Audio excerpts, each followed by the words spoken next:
Ladies and gentlemen, welcome to Trinity University for today's game between the University of Wisconsin-Whitewater Warhawks and the Trinity University Tigers.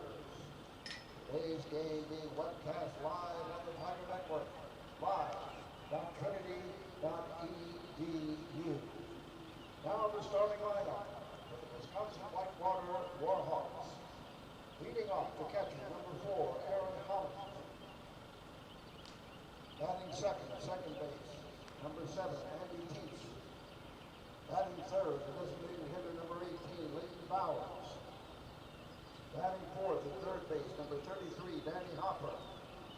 Batting fifth in left field, number 8, Nelson Phillips. Batting sixth, the shortstop, number 10, Jackson Spring. Batting seventh at first base, number 19, Cade Hunkamp. Batting eighth at right field, number 32, Wyatt Jensen. Batting ninth to center fielder Dominic McVeigh. And on the mound for the Warhawks, number 28, Theo Zeidler. The assistant coaches are Zach Bayrider, Mark Fuller, Armando Hernandez, Peyton Schneider, Thomas Clayweather, head coach of the Warhawks, John Goldenlich.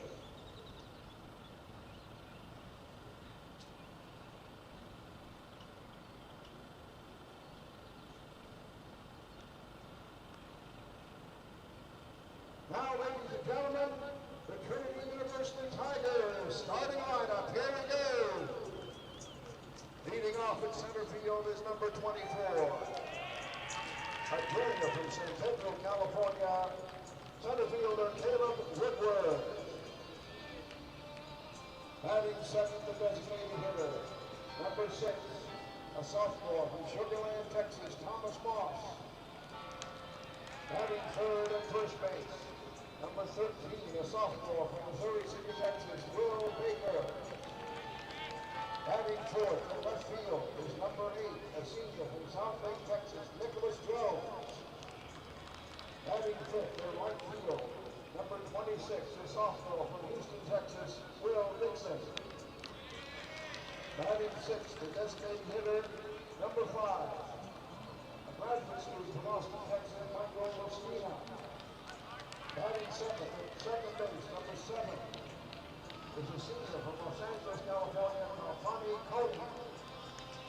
Batting eighth, the catcher, number 4, a junior from Houston, Texas, Matthias Riddick. Batting ninth, at shortstop, number 1, a senior from Katy, Texas, Cam Champness. And on the mound for the Tigers is number 38, graduate student from Summit University, Will Hellis.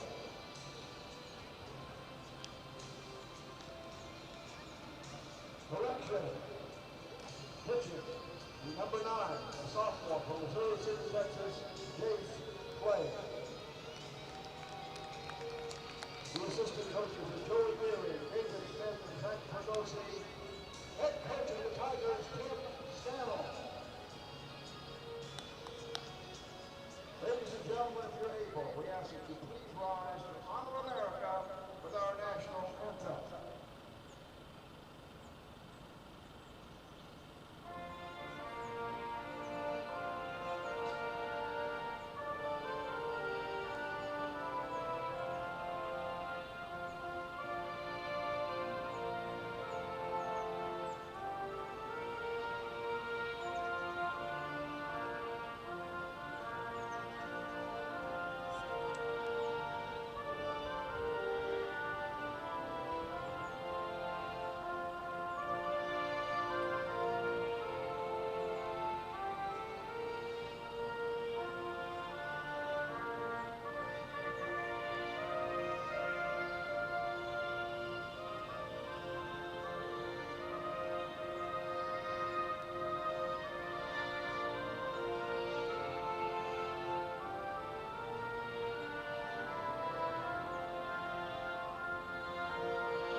Cockle-doodle-doo, and hello and welcome to One Trinity Place in San Antonio, Texas for this 8:45 a.m. first pitch.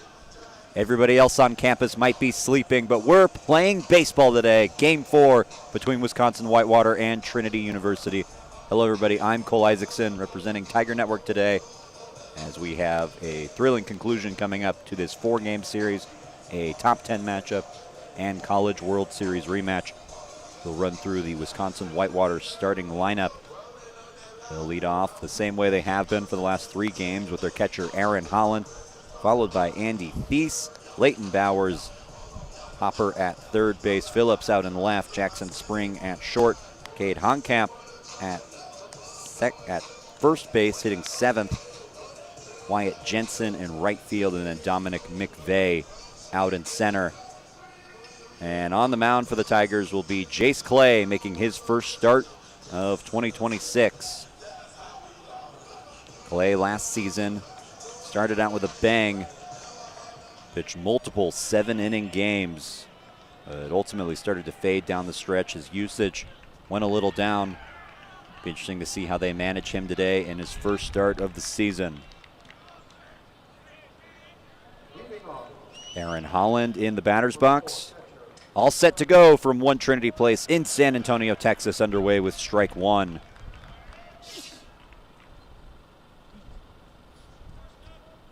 Clay working quickly, and Holland lines one off the glove of Lustina. Throw to first.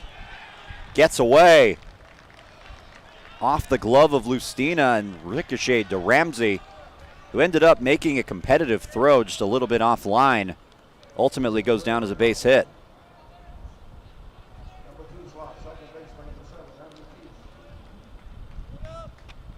So Holland waits on first.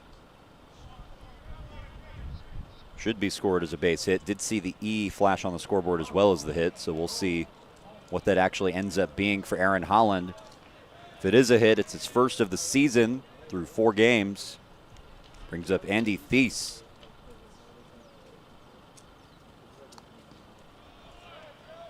Pitch misses low, ball 1.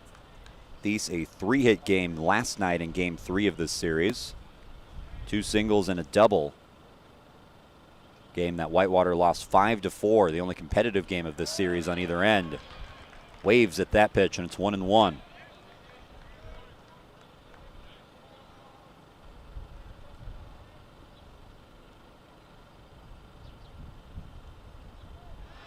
Clay throws over to first. And that is always the thing to watch out with Jace Clay. Talking to Dave Smith last year, even before Clay made a start, says he's the best pitcher we've ever had at managing the run game. And that pickoff attempt is deadly. Throw to first, and they got him.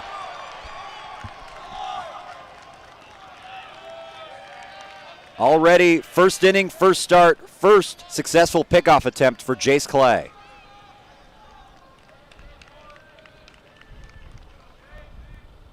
You'll see that move again. It is sneaky good. Grounded sharply foul by Thies. Count 1-2.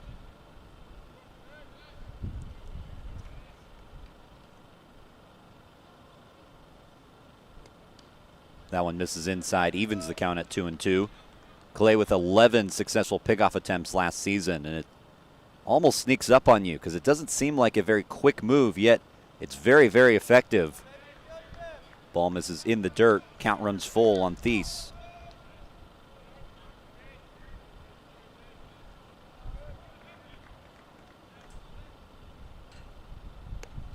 Inside, ball 4.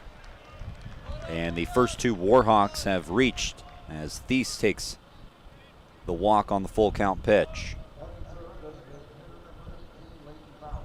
Brings up Leighton Bowers, who got a promotion in the lineup. Played first base in last night's game. Now at designated hitter. Takes a strike.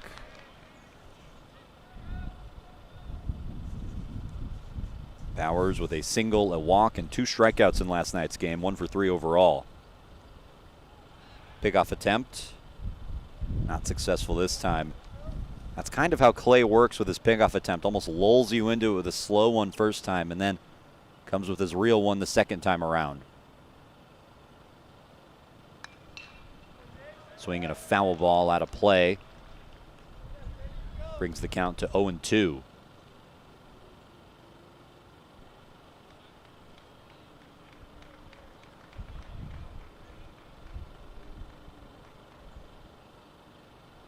Throw to first. Close again, and they got him again.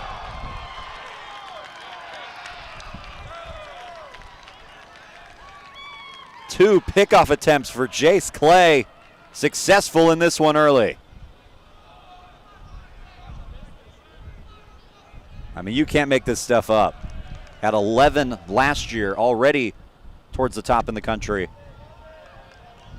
2 batters allowed to be on base and 2 erased. The 1-2. Got him, strike 3. Goes down as a 1-2-3 inning for Jace Clay. Whitewater held scoreless in the top of the first. We'll head to the bottom of the frame in San Antonio.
Welcome back to the campus of Trinity University. Bottom of the first, still no runs on the board between Whitewater and Trinity.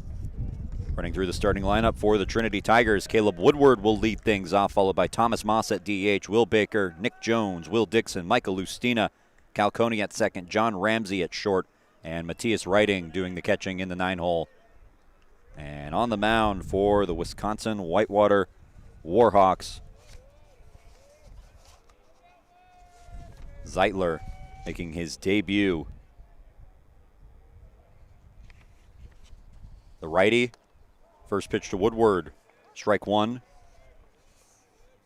Theo Zeitler, a junior and native of Wisconsin. One of the many new players on this roster. 18 all told. The 0-1. Woodward lines it into center field, a base hit. Thinking about 2, but he'll pull up for a leadoff single.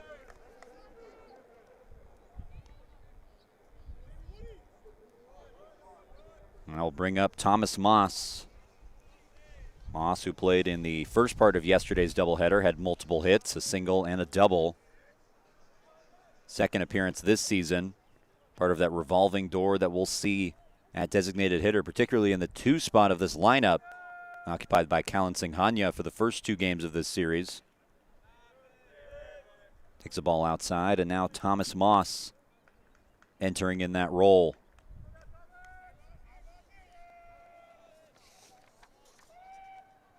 It was Grant Anderson who played there in the win last night for Trinity, 5-4. The 1-0. Moss grounds one to third. Hopper to second. Throw to first in time, a double play. 5-4-3 on the twin killing, and quickly 2 down.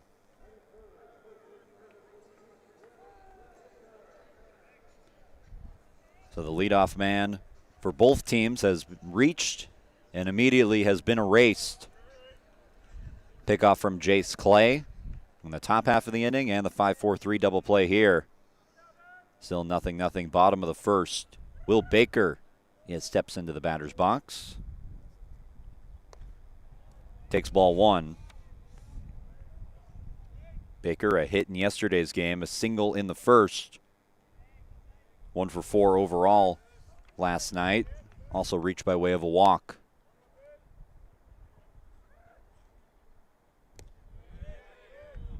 Pitch misses low, 2-0. Baker, a 3-hit game in the 12-1 victory that Trinity had in the first part of that doubleheader. Tigers going for the series victory. Pitch outside, 3-0. In danger of allowing the 2-out walk.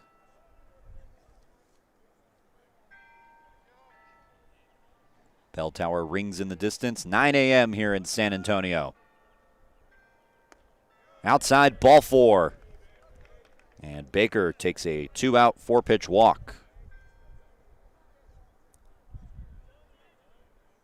Now Nick Jones getting ready to swing it. Hitting cleanup for his 3rd consecutive game. Jones with a base hit in last night's game, also reached by way of a walk. Overall, a .250 hitter in the very young season. Playing in left field today. Strike called.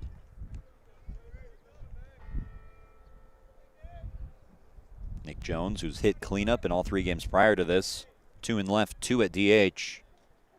In his 2nd year with the Trinity program.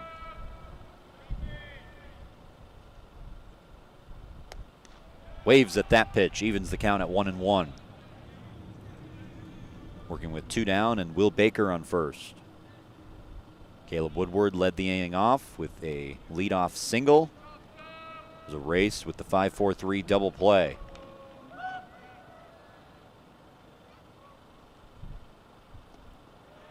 Slider misses. Count 2-1.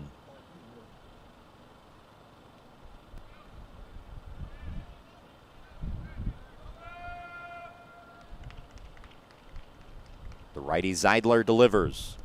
Misses in the dirt again. Similar pitch, same result. Winds up in a 3-ball count. It's already assessed a 4-pitch walk to Will Baker, who waits on first.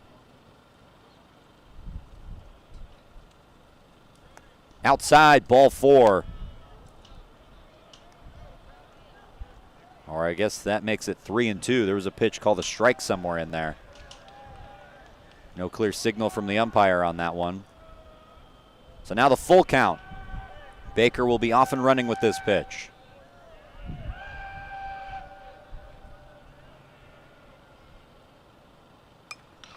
Jones lifts one to right center field. Ranging over is McVeigh, but it's Jensen who makes the catch from right. And that's how the inning ends. We'll head to the 2nd in San Antonio.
Welcome back to the Alamo City. One hit aside early in this one. So we're ready for the top of the second. Jace Clay back on the mound. So face the third baseman, Dylan Hopper. Takes the ball low, 1-0. Hopper a .214 average here in the young season. And sends one high to right field. Is it playable? No, it is not. Will Dixon out there giving it his best shot. Too far into the Whitewater bullpen. Gives us the opportunity to set the defense for the Tigers. Going left to right in the infield, Lustina at third, Ramsey at short, Calcone at second, Will Baker at first, and in the outfield, Jones in left, Woodward in center, Will Dixon out and right in the battery, Writing and Jace Clay.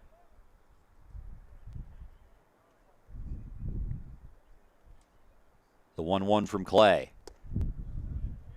Inside, 2-1.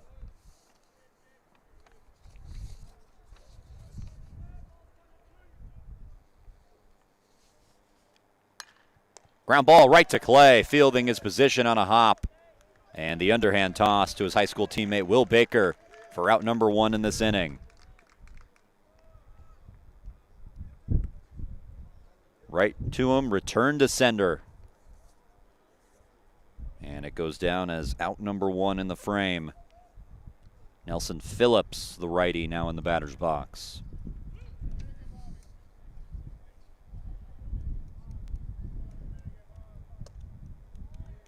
Take strike one.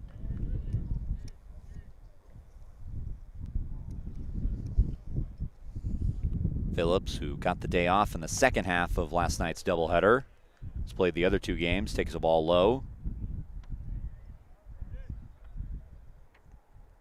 The 1-1. Ball high, 2-1. One thing that Whitewater will have to contend with is the sun in this game, particularly against the left-handed pitcher, Jace Clay, coming in from right field into the batter's box. Pitch misses, 3-1. Wind picks up a little bit. Swirling right now from all different directions. This is a chopper sent foul down the third base line.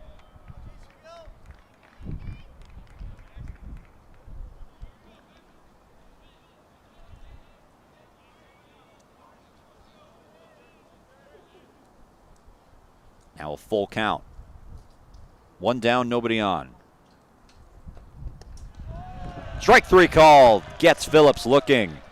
The second strikeout of the day for Jace Clay. Both of them looking. Just on the outside edge. And it brings up Jackson Spring. Spring, a base hit in last night's game. 1 for 4 overall. Sends a grounder. Bobbled by Ramsey. Recovers and throws to first in time. A second consecutive 1-2-3 inning for Jace Clay. Bottom of the second coming your way on Tiger Network.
Welcome back to this top 10 matchup between the University of Wisconsin-Whitewater and Trinity University. Game 4 of this 4-game series. Tigers have won 2 of the first 3, and Will Dixon in the batter's box, ready to lead off this inning. The lefty takes ball 1. Dixon out in right field today. Was there last night in the 5-4 victory. Takes a pitch high, 2-0. Dixon 1 for 4 in last night's game. His first hit as a Tiger. A single in the second inning. Strike called. Count 2-1.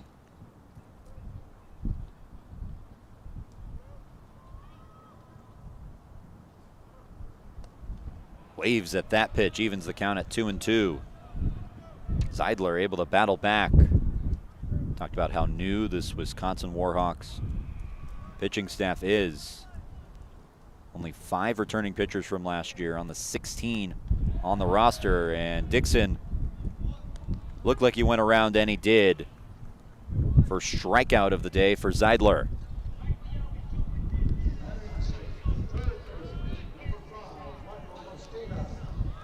Brings up Michael Lustina. Lustina hitless in yesterday's game, the second half of the doubleheader. Reached twice, though, a hit by pitch and a walk. Only 1 hit so far this season as he takes ball 1 inside. Lustina getting the start at third base today, his 3rd start at third base in 4 games. Hits one in the air, but running out of play and foul.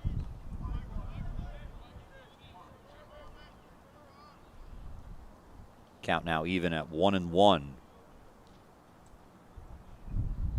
This coaching staff very optimistic about the bat of Lustina. We mentioned how he finished the year since the month of April. Trying to ride that momentum into this season. Waves at a breaking ball. Now a 2-strike count at 1-2.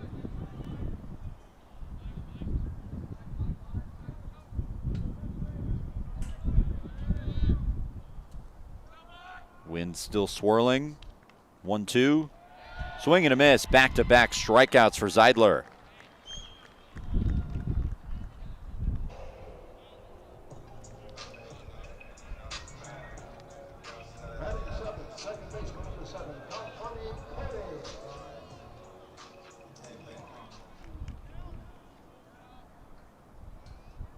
So after 2 consecutive strikeouts, Zeidler now facing Cal Coney. Pitch misses inside, ball 1. Coney 3 strikeouts in last night's game, looking to bounce back.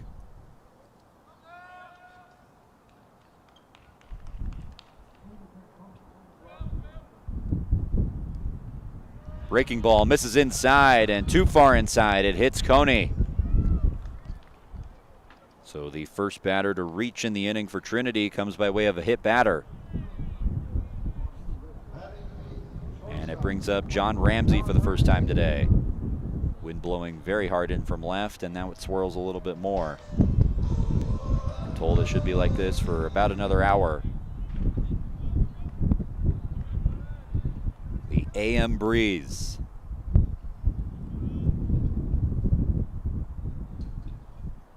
First pitch to Ramsey. Misses low and away, ball 1. Ramsey's 2nd appearance this season in 4 games. Him and Cam Chantness splitting time at shortstop. Reached 4 times in the first part of the doubleheader yesterday, part of the 12-1 victory for Trinity. A sneaky pickoff move, but Coney able to dive back safely. Tigers looking for a little 2-out thunder.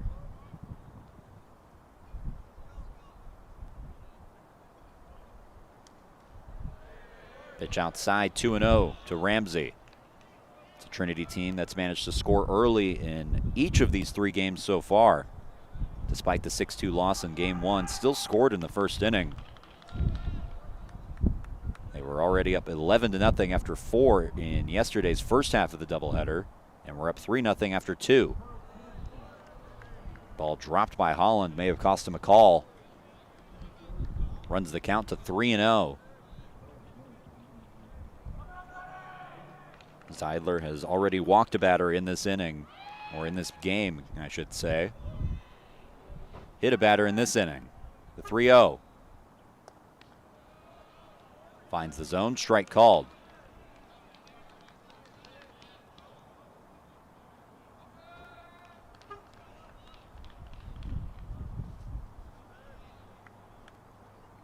One on, two down. The 3-1 pitch.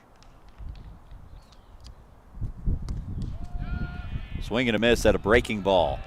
And the count will run full. Coney will be off and running with this pitch. Matthias Writing waiting on deck, hoping he gets a chance in this inning. Pickoff attempt at first once again, and Coney dives back safely. You see some half-hearted pickoff attempts in Division III baseball throughout the sport, but these two pitchers seem to mean business when they do that. Jace Clay has already picked off two. Zeidler close on his last two. Tries again. Coney, this one even closer. Able to get his hand in safely.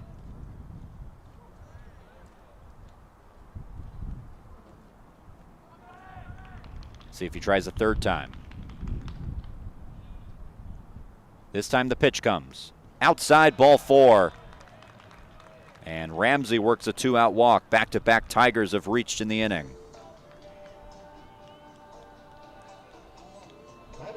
Matthias Writing, the 9-hole hitter, ready to step in up to the plate.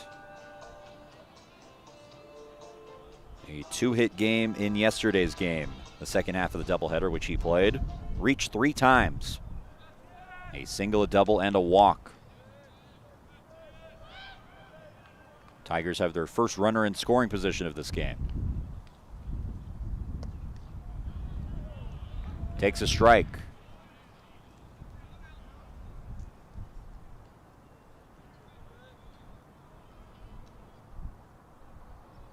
Zeidler got the first 2 batters of this inning. Was allowed the last 2 to reach. Writing hits a foul ball down the third base line. Nicely picked by third base coach Joey Deering.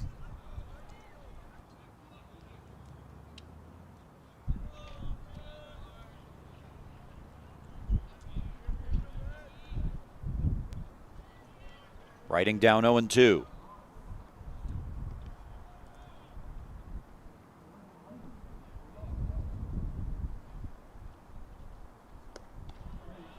Pitch close, but misses up. Runners on first and second. 2 down in the inning. Still no runs in this game. Bottom of the second.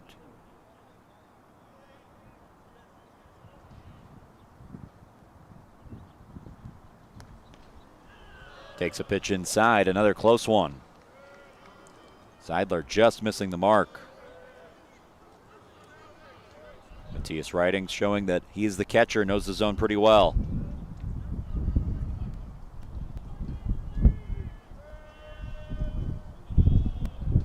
Now the 2-2. Swing and a miss, strike 3. And after allowing back-to-back Tigers to reach in the inning, Zeidler strikes out the side. Ends the frame in San Antonio. We'll head to the third on Tiger Network.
We're back on the campus of Trinity University. The wind not dying down. In fact, picking up just as I go on the microphone, per usual.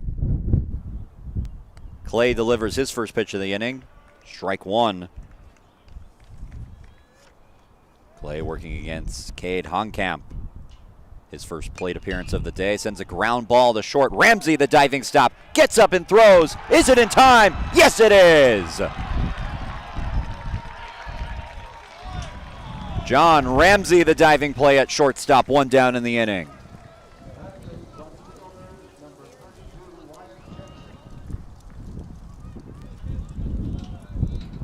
So Jace Clay getting some help from his defense. Facing Wyatt Jensen now. Called strike one.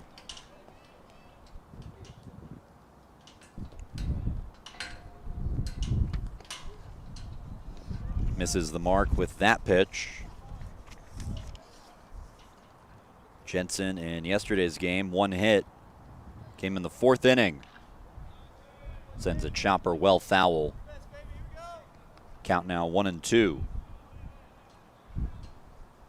Jensen, one of the many Warhawks offensively that is stepping into a new role. Pitch misses the mark, 2-2.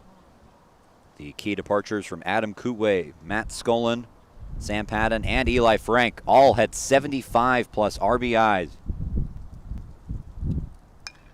This is ripped down the line foul. Actually 75 plus hits and 50 plus RBIs. Either way, very impactful bats in this lineup. Led Whitewater to a Division III College World Series championship last season. 2-2 misses the mark. That championship came after they finished second place the year before with basically the same group. Chopper Clay has to field it on a hop.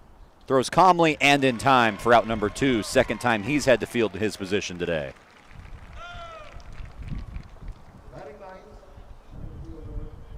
And see how good Jace Clay is at fielding his position, not only with the pickoffs, but when a ball is hit his way. And now faces the bottom of the order, Dominic McVeigh. Cuts and misses at the first pitch. McVeigh hit 6th in yesterday's game. Reached base twice. Sends a ground ball to Clay. Has to do kind of a somersault.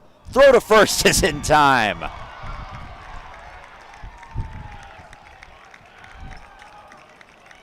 Jace Clay showing the athleticism to end the inning. We'll head to the bottom of the third in San Antonio.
Welcome back to the Alamo City.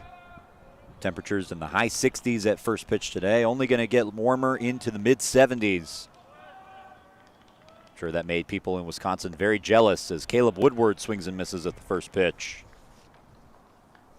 Woodward with the only hit of the day for Trinity. Tigers have left 3 men on base so far. Still no runs for either side. Fouls one the other way, out of play.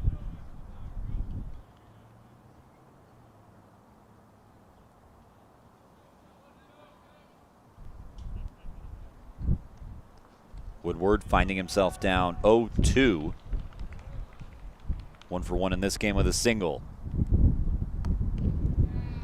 Takes a pitch high, 1-2. Zeidler in his 3rd inning of work. Seen a lot of these Wisconsin-Whitewater relievers over the last couple of days. Woodward ropes one into center field. McVeigh charging in, not going to get there. Back-to-back base hits for Caleb Woodward, the leadoff man aboard for the Tigers.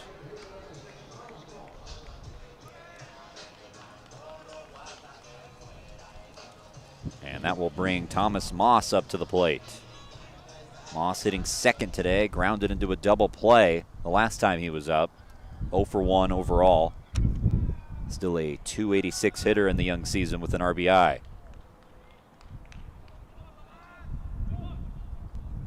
Only the 4th game of the year for both of these squads on opening weekend. Moss was squaring up to bunt, now has to spin out of the way of the inside pitch. Ahead 1-0. Bottom of the 3rd, still nobody has scored. Pickoff attempt a little bit late as Woodward gets back safely. Tigers had scored a run by now in each of their previous 3 games. Of course, in some games they stopped scoring runs, and in others they kept doing it. Woodward bluffs like he's going to steal. Moss sends a high pop-up that goes foul onto the bell center. 1 hop, 2, 3, 4. For those of you who are just joining us and are unfamiliar with why I just said that, we are on the roof of the Bell Center. No press box here. So broadcasting in the open conditions. So one of the unique things is that we can track the foul balls and how many times they hit the roof. Record is 7 somehow.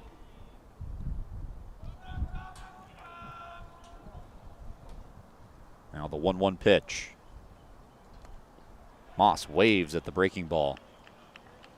Now in a 2-strike count, had squared up to bunt in the first pitch of the at-bat, but since then has gone away from that.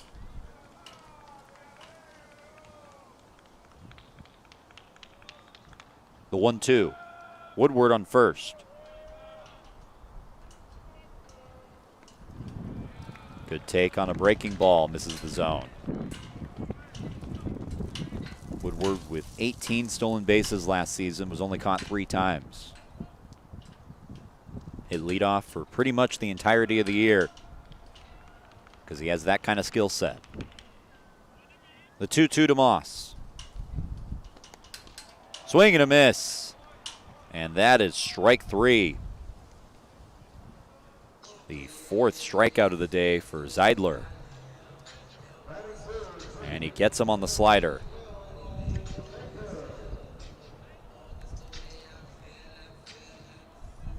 Brings up Will Baker. Baker walked in his only plate appearance of the day.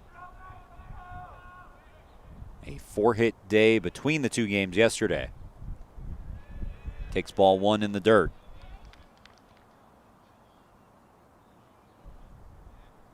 Still working with the speedy Woodward on first.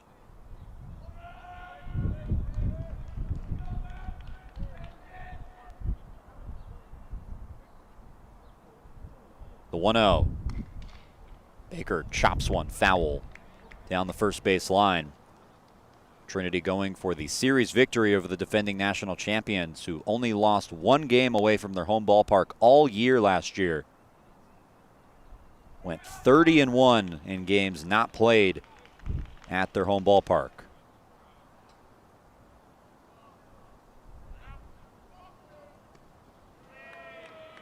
Breaking ball misses.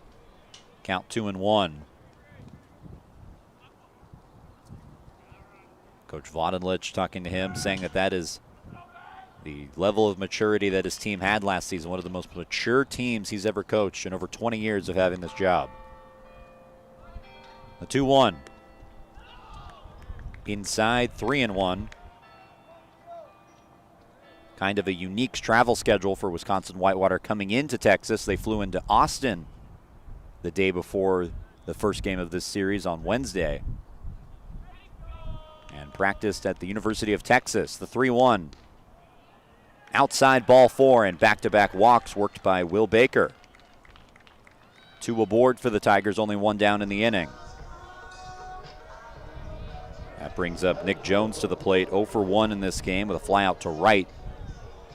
So Whitewater flies into Austin. They practice at the University of Texas at Austin because the man who hired John Vodenlich to be the head coach of Whitewater currently works there. I believe he said he's the athletic director. Jones hacks at the first one and misses, 0-1. So they stayed in Austin, practiced there, and then bust down to San Antonio. And the reason why they're playing this game so early today, they have an afternoon flight out of San Antonio back home. Wind really going now in from left field. Jones waves at the breaking ball. Down 0-2. Out ahead of those last 2 pitches. We'll see if Zeidler goes there a 3rd time.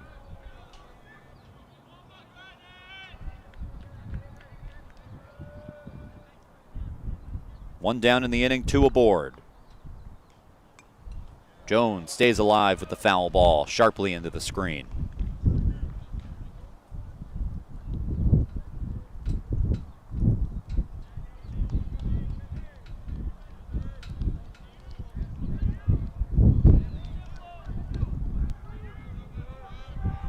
The 0-2.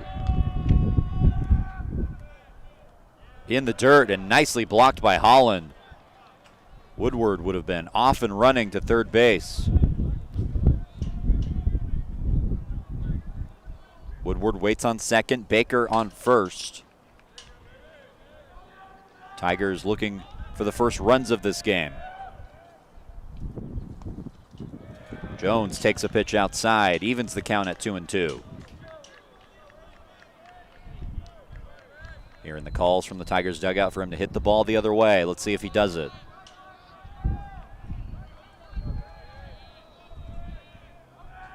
Whitewater shifted to the left of the infield. 2-2. Swing and a miss on a high fastball. And the 2nd strikeout of the inning recorded by Zeidler.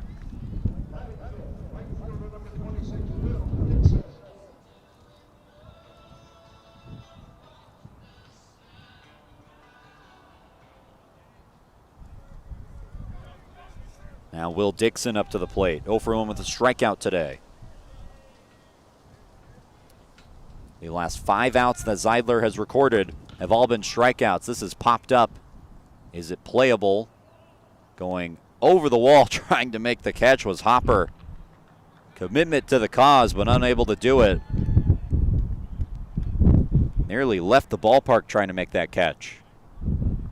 See if we have an angle on the replay. It's going to be the left side of the screen, right along that fence.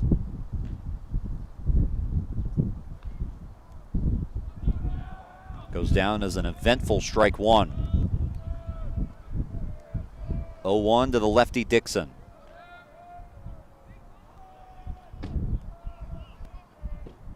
Ball way high.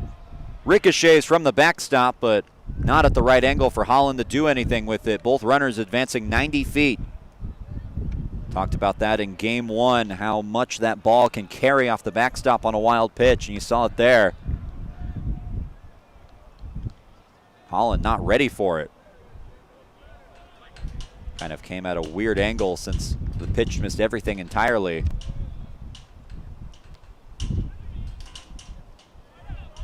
Now the 1-1 pitch. Runners on 2nd and 3rd. Misses the mark, and it's 2-1.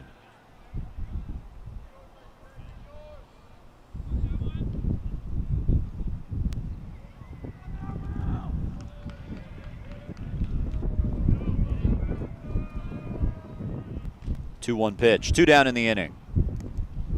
Waves at the breaking ball. Zeidler's been using the slider. Now in a 2-strike count. The last 5 outs he's recorded have all been strikeouts.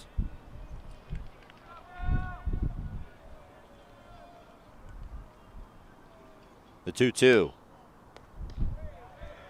Just outside.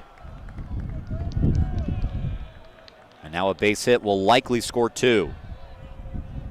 Both runners will be off and running with this pitch. 3-2, 2 down in the inning. The pitch to Dixon. Swing and a miss, strike 3. And for the second consecutive innings, Zeidler has struck out the side. It'll take us to the 4th in San Antonio. Still no runs on the board for either side.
We're back on the campus of Trinity University. The top of the order coming up for Wisconsin-Whitewater in the 4th inning.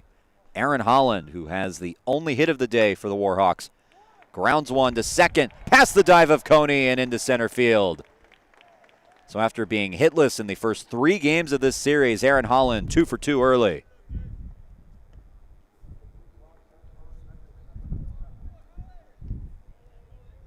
And both leadoff hitters, Woodward and Holland, have recorded the 2 hits for either side.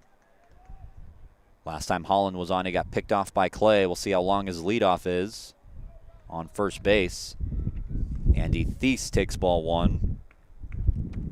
Thies walked in the first inning, was also erased by way of a Jace Clay pickoff.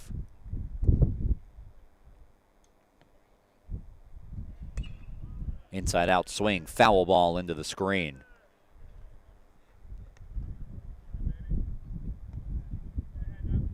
You count 1-1. You see the lead on the screen for Holland. And that one actually a little bigger. Immediately steps back towards the base, though. Foul ball brings the count to 1-2. Holland very intent on not being erased this time. As often with Jace Clay, you learn the hard way.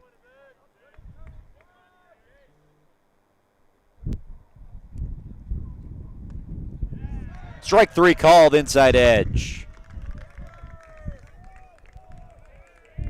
The 3rd strikeout of the day for Jace Clay, all of them looking. Breaking ball just bent back into the zone. And now Leighton Bowers comes up to the plate with 1 down. Goes with the slow throw to first. That's how he starts him out. Trying to lull Holland into a false sense of security. First pitch to Bowers is a strike, though Holland does not seem to feel very secure.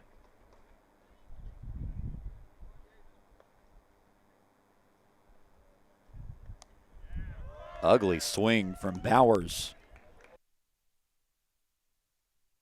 Caught him between on his timing there.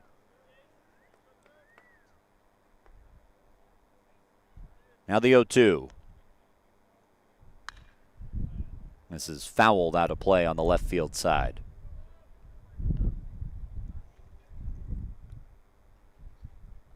Our production crew doing a good job showing Holland on first base and the lead he's getting. Not a big one. Staying close to home. The 0-2. Inside, and that hits Bowers. So the first Whitewater base runner will reach scoring position today. First hit batter from Jace Clay. And it brings up Dylan Hopper. Grounded out to Clay, the only plate appearance of this game. Runners on first and second, only one down in the inning. Whitewater trying to strike first in the fourth. This ball is blooped into center field and it falls in front of Woodward. Runners will go station to station and the bases are filled with Warhawks.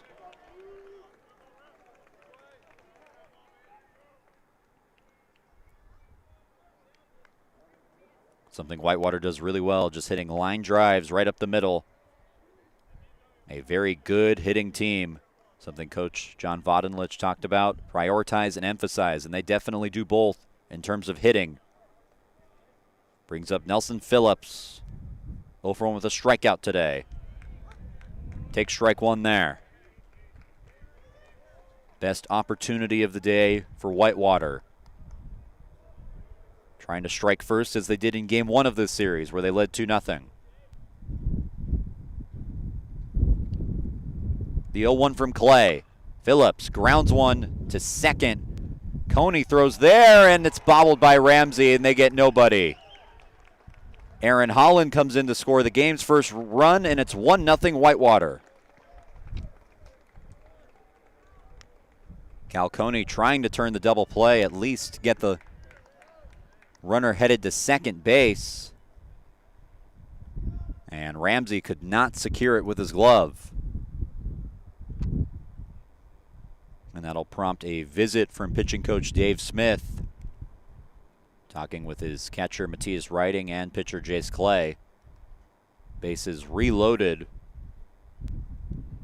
First error of the day on Trinity. Have not seen if they've assessed that as an E4 or an E6 yet. Either way, the Tigers get nobody on that last round. Runners go station to station for Whitewater. And it brings up Jackson Spring.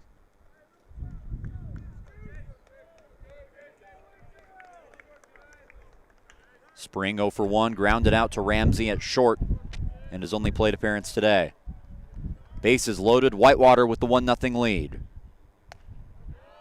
Strike called, 0-1. Warhawks trying to salvage a split in this series. Off to a good start, up 1-0. Bases still loaded, going for more. High chopper. Lustina comes home, get the force there. And that's all they get, 2 down in the inning. Riding looked to first, maybe to throw there for the double play. Not enough time, but still the right play by Lustina to come home.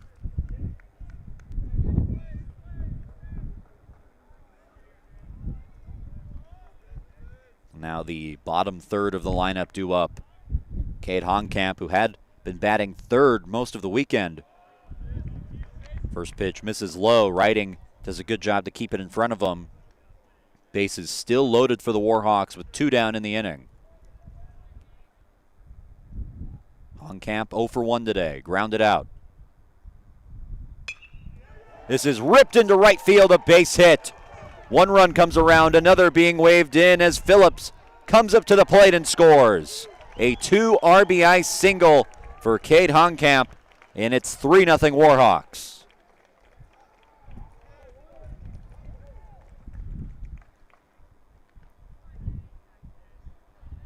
So Whitewater getting the bases loaded opportunity and taking advantage.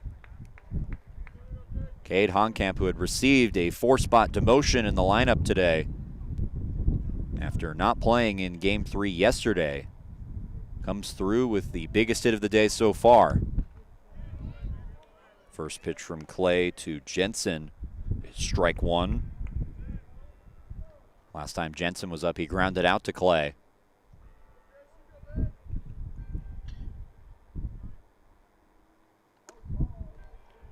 Pitch misses.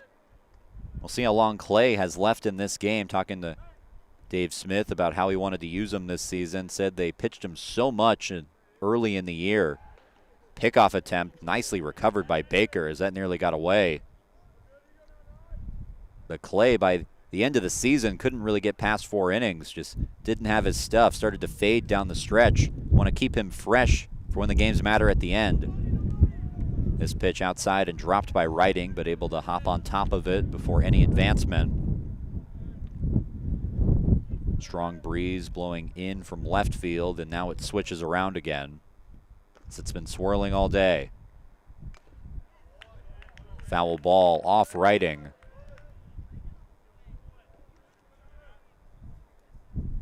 Warhawks now with runners at the corners with the 3-0 lead. Here in the top of the 4th. The 2-2 pitch. Hit in the air, right field, Dixon camps under it and makes the catch to end of the inning. Not before Whitewater does damage this championship-winning offense, finding 3 runs in the top of the 4th, bottom of the frame, coming your way next on Tiger Network.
Welcome back to San Antonio, Texas. A pitching change for Wisconsin-Whitewater. Skylar Sievert entering the game to face Michael Lustina. Sievert misses high and inside, ball 1. The first-year native of California, making his collegiate debut in a 3-0 game here in the bottom of the 4th inning. Lustina hits a fly ball, shallow left field. Ranging back and making the catch is Jackson Spring. And quickly one away, and the first out recorded for Sievert in his collegiate career.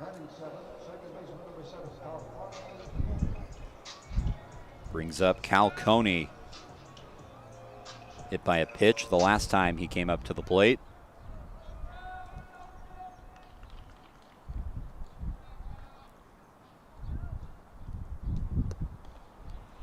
Breaking ball bends into the zone for strike 1.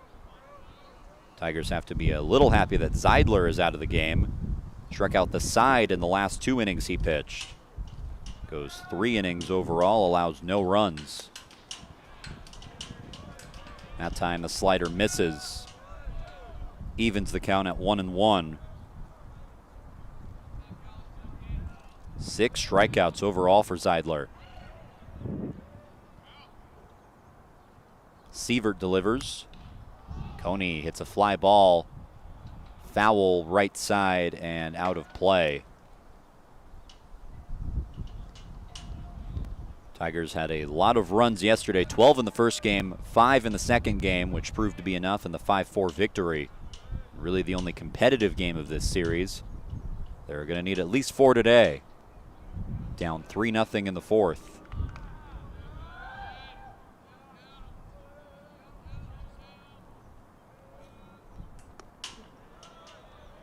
Pitch high, and it's 2-2.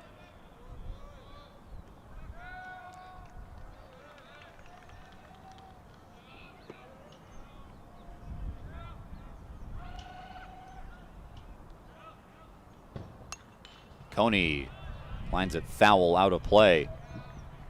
Still at 2-2. It's a Tigers offense that was pretty solid overall last year. A nice improvement from the year before when they got knocked out in the regional. 15th in the nation in slugging, 10th in home runs, and first in the country in walks. Swing and a miss from Coney. He's gone. First strikeout in the career of Sievert. 2 down in the inning. John Ramsey coming up to the plate. Walked in his first plate appearance. Strongest gust of the day, as you might have heard. Blowing directly in from left field that time. This one smashed out to center, but McVeigh ranging back. And he makes the catch. 3 up, 3 down for Trinity in the 4th inning. We'll head to the 5th in San Antonio. You're watching Tiger Network.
Welcome back for the top of the 5th inning. Jace Clay remains on the mound in a 3-0 game in favor of the defending national champions, Whitewater. Dominic McVeigh will lead off the inning. 0 for 1 today. Squares up to bunt, pulls it back for a called strike. And McVeigh's only plate appearance of the game, grounded out to Clay. Foul ball, and quickly Clay finds himself ahead 0-2.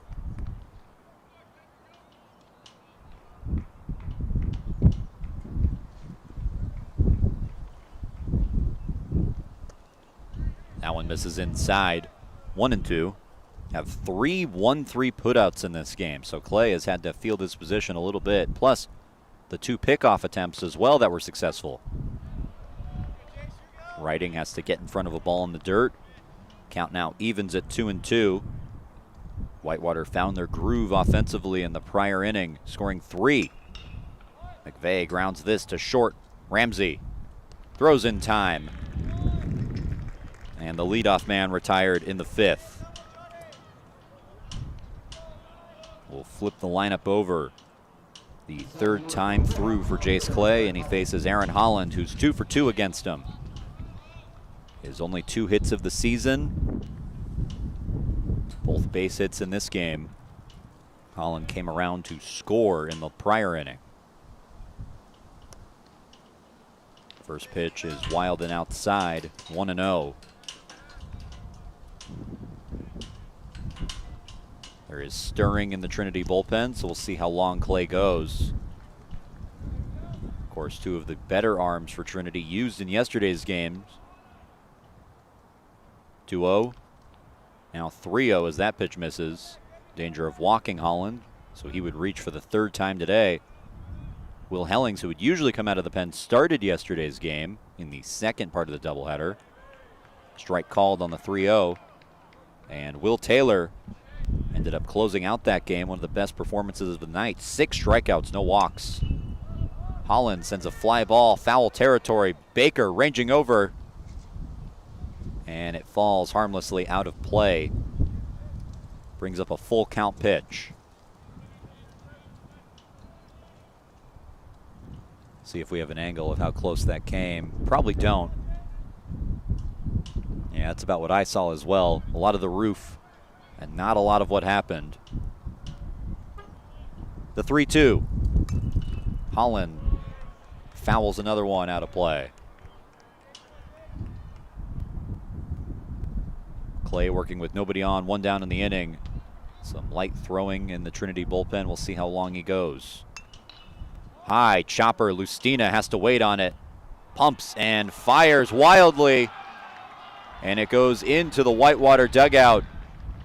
The E5. We'll see if they call that a base hit and an error or just an error. Either way, Holland on second. Just hesitated with the pump throw there and ended up missing. The 2nd error of the day for Trinity.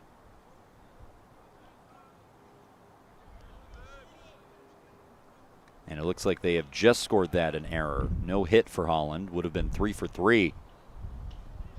Andy Thies with an opportunity.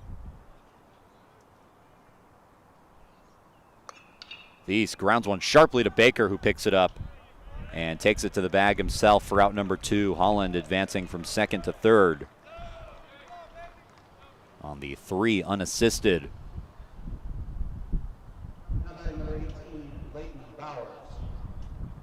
Just a sharp grounder. Thies able to pull it, but Baker fielding his position well. And now Leighton Bowers, the designated hitter. Reached the last time he came up, was hit by a pitch. Wound up scoring as well. Struck out in his other plate appearance against Clay.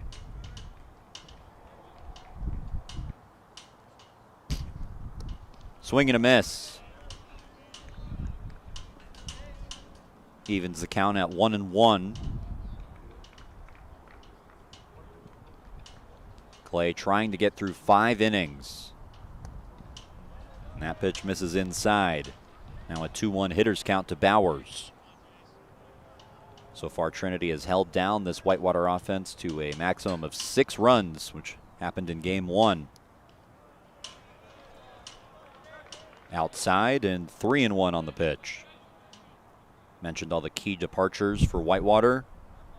Still led the nation in basically everything last year. Inside edge, strike called, and another full count pitch coming. Second time in 3 hitters that Clay has had a 3-2 pitch. Here it is, inside, and it hits him. Bowers hit by a pitch in his 2nd consecutive plate appearance. It puts runners at the corners.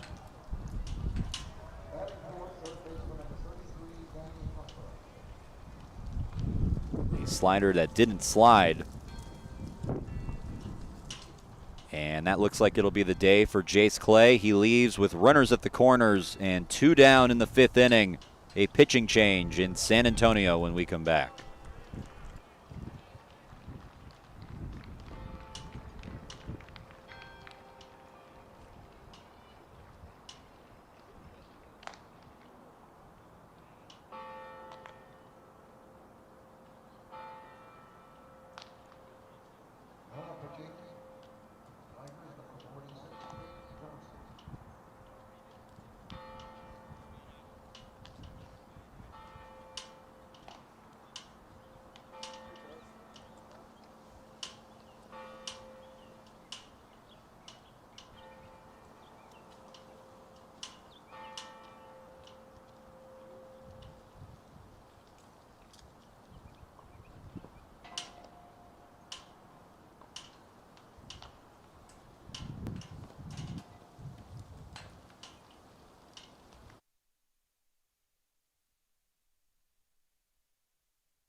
Welcome back to the Alamo City. The new arm on the mound for the Tigers is Tate Johnson, making his collegiate debut. The first year from Round Rock, Texas.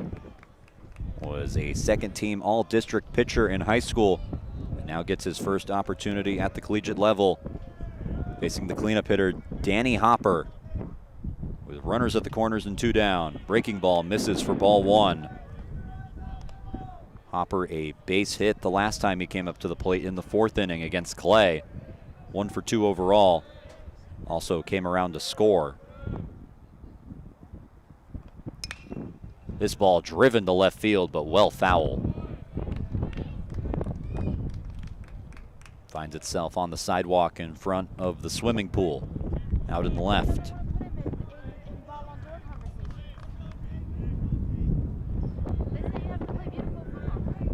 Runners at the corners, 2 down. The 1-1 from Johnson. Not yet a pickoff attempt. Johnson, the right-handed pitcher, replacing Clay, the lefty. And that's one thing at least Whitewater has to be at least relieved about. They don't have to stay so close to first base anymore. Breaking ball misses as Hopper thought about it but didn't go.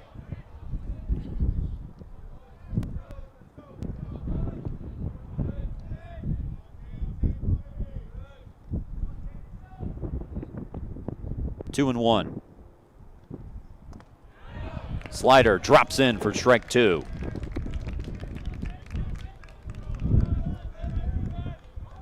Quite the position to be making your debut. 2 runners on in a 3-0 game, trying to hold this deficit. The 2-2, runner goes. This ball is lined and driven to right field. Dixon waits under it and makes the catch. Johnson gets the out he needs. So we're halfway through this one on the campus of Trinity University. Bottom of the 5th, coming up next on Tiger Network.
We're back in San Antonio, Texas. Sievert remains on the mound for Whitewater, facing the bottom of the Trinity order, and Matthias Riding 0 for 1 today with a strikeout.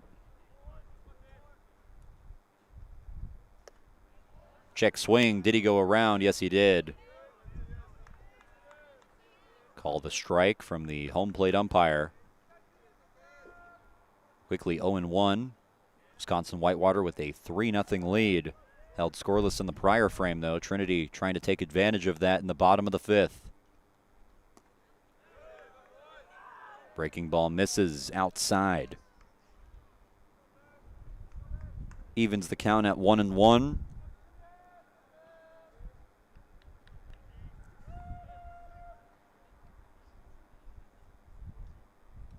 Here's the pitch. Lined into right field, and it's a base hit for Riding. First hit of the day for somebody other than Caleb Woodward, and the leadoff man is aboard.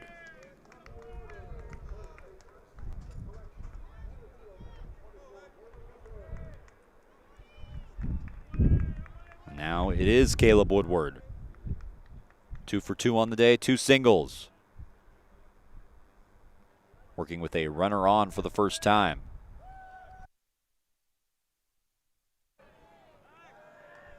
Throw to first to try and get Riding, gets back safely. Mentioned the bat of Matthias Riding and the development that it's had.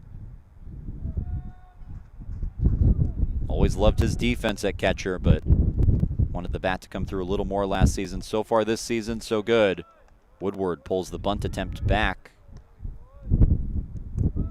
Count now 2-0.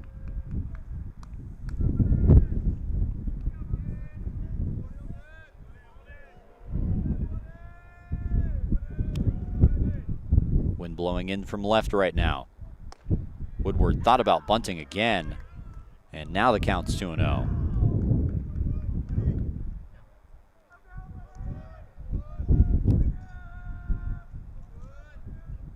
Warhawks trying to hang on to this lead, in danger of losing the series. Woodward drops a bunt down the first base line. It remains fair as the throw not in time. Sievert tried to slide and flip it. It was not in time. And Woodward beats it out for a bunt single. He's 3 for 3 today.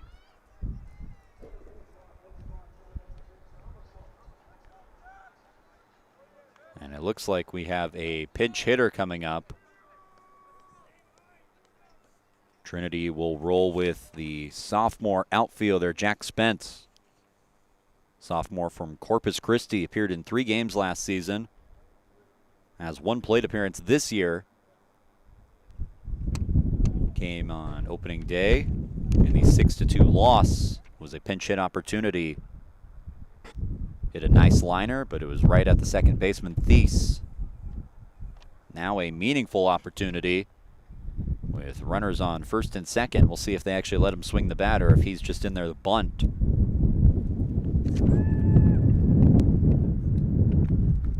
Strong gust blowing in from left field. That's been a little more consistent. Was swirling earlier in the first half of this game. Now the wind seems like it has picked a direction, and it's right in my face. See how far in they play at the corners. With Spence up,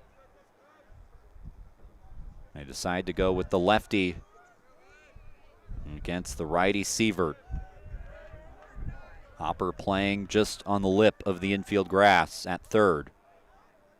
Now comes in as Spence squares up and pulls back, strike 1. The first baseman Honkamp charging in on that play immediately. And we'll see if that was just a bluff or if Spence is actually going to drop it down.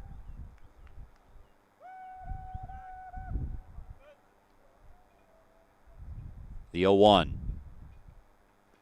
In the dirt, nearly gets away, but Holland able to keep it in front of him. A nice block. Would have done the job for the Tigers. Trying to advance both runners right now. They have first and second with nobody out. A base hit from each Matthias Riding and Caleb Woodward to lead off this inning.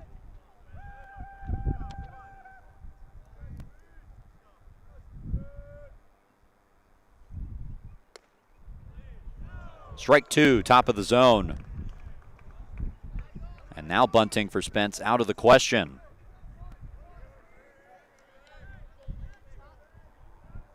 Was the breaking ball, just grabbed the corner. And Sievert has used that a lot today. See where he goes here on the 1-2. Misses high. Count now even.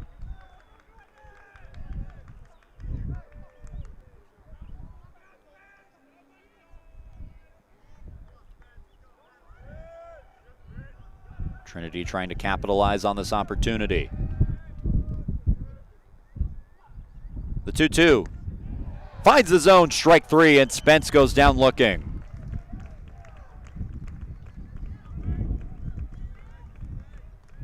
First strikeout of the inning for Sievert and the first out. And now the lefty Will Baker has walked in each of his first 2 plate appearances. Collected 4 RBI in the first game yesterday of the doubleheader in the 12-1 victory. First win of the year for Trinity. Taking the first pitch high, ball 1.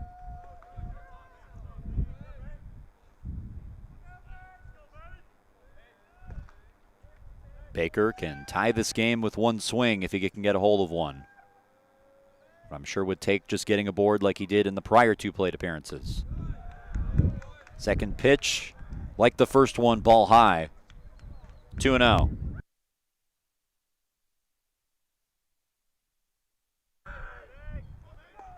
One down in the inning after the strikeout of Spence.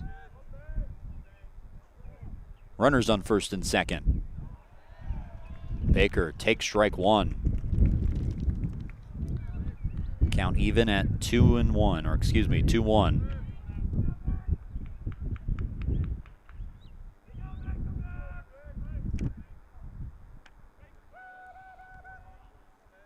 Whitewater with the 3-0 lead in Game 4 of this series.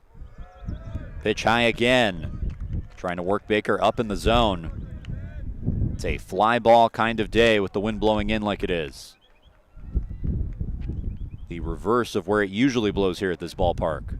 It's an 8:45 a.m. first pitch. The 3-1 to Baker. Late strike called, and the count runs full. Riding waiting on second base, Woodward on first.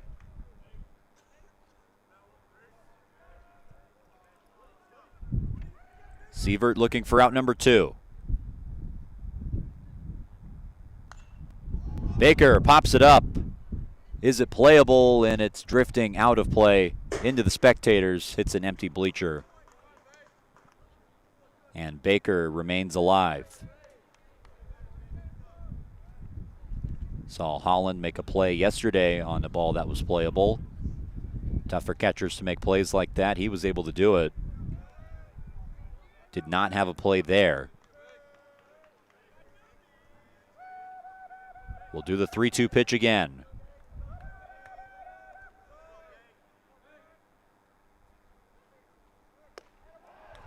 Strike 3 called. Baker goes down looking. The second consecutive strikeout looking for Sievert, and he's one way out. He's 1 out away from getting out of this jam. As Baker thought that pitch was very inside, right on that edge.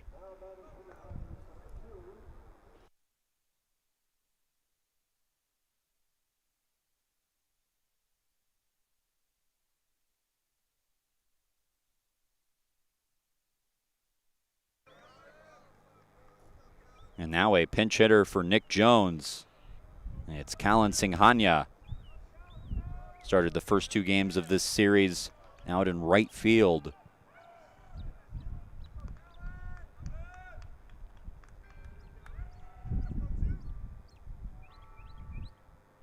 Now a pinch hitter here. Fouls the first one high, out of play. Onto the roof of the Bell Center. 2, 3, 4.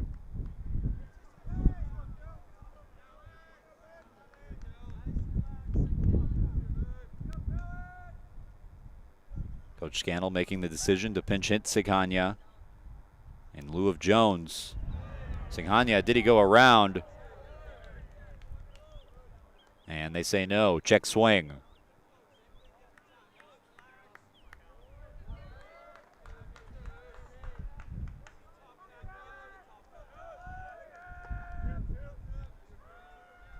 Now the 1-1.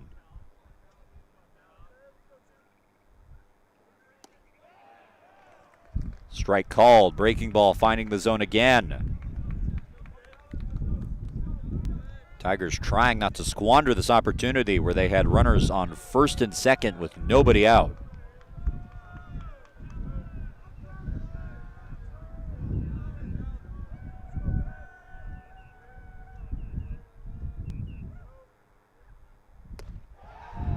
Did he go? No. Another close check swing in this plate appearance. Evens the count at 2-2.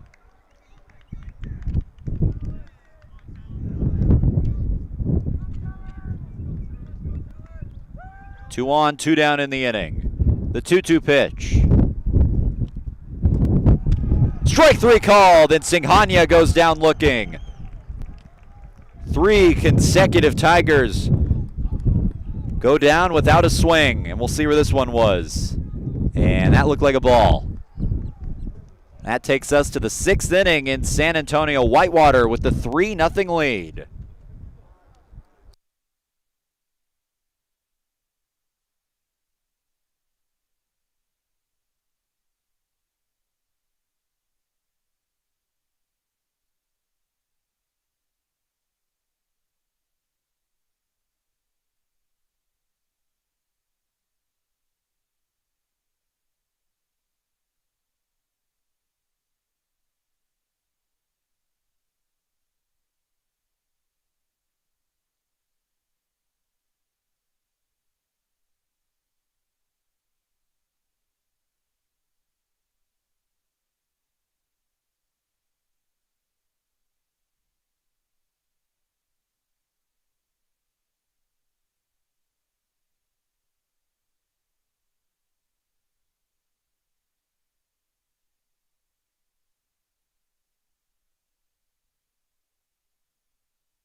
Welcome back to gusty San Antonio, Texas.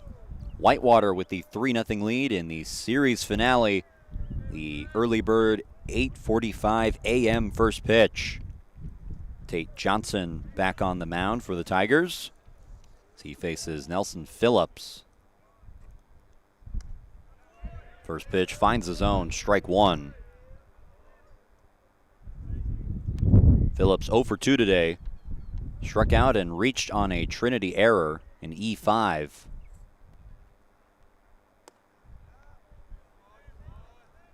Pitch misses. We have a defensive replacement at third base as Grant Anderson has taken over at that position. Johnson misses the mark. Count now 2-1. We also have a defensive replacement at shortstop as Cam Champness has come into the game.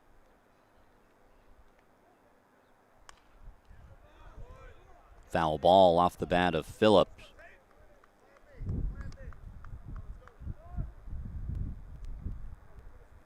So the Tigers utilizing some replacements here.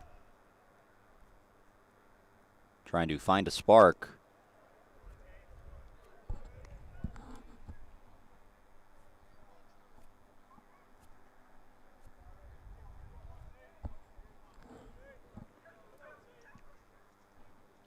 Now the 3-2. Lined off. Johnson goes right to Champness, though. Running throw.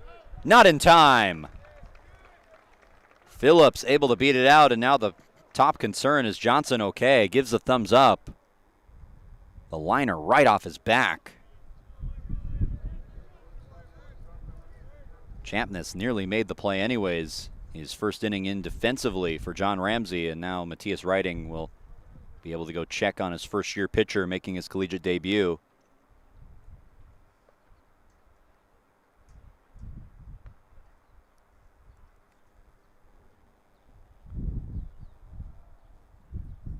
Looks like we also have a defensive replacement at second base as Sawyer Haynes has taken over.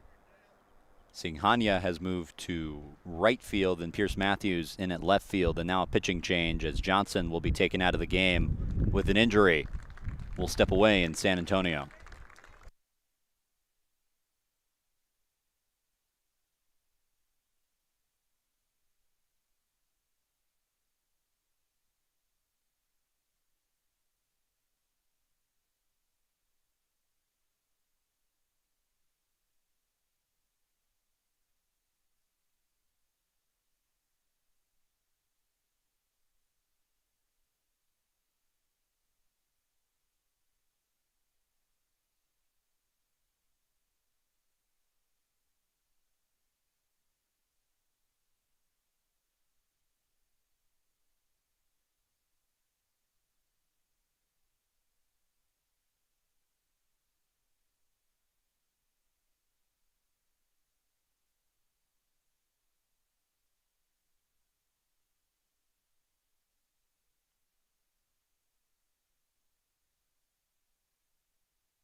Welcome back to the campus of Trinity University. New pitcher on the mound for the Tigers is Brandon Morio. His last appearance came when he started the game in the College World Series against Wisconsin-Whitewater. Pitched 3 2/3 innings, gave up 5 earned runs, 6 hits, struck out 5, walked 3. And he'll face Jackson Spring with a runner on first, nobody out in the inning. The lefty Morio will immediately try and erase that runner, who gets back in time.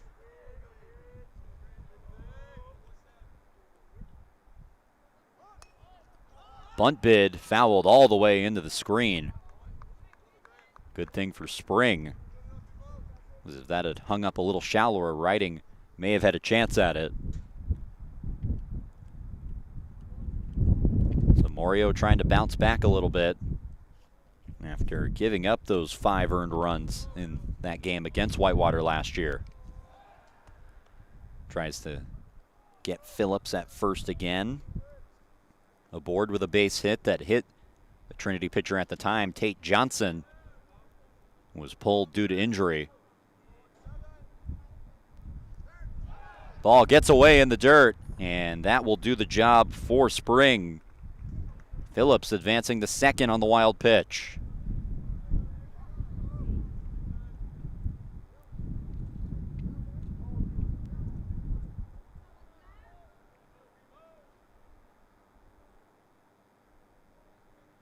So Morio now working with the runner on second.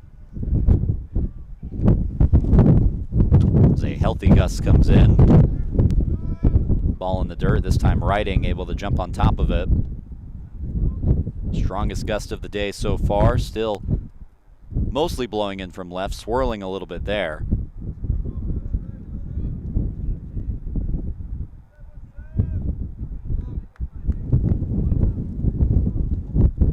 The 2-1.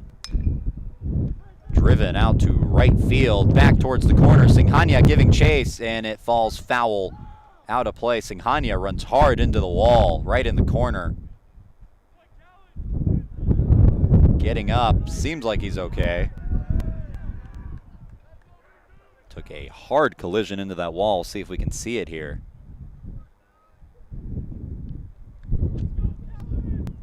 And you see the light come through in the gap in the padding. That's how hard he ran into it. Still standing out there in right. Trinity defense shaded over that way, despite the fact that Spring, he's a righty himself. They try and throw on the backside. And Phillips able to get in safely.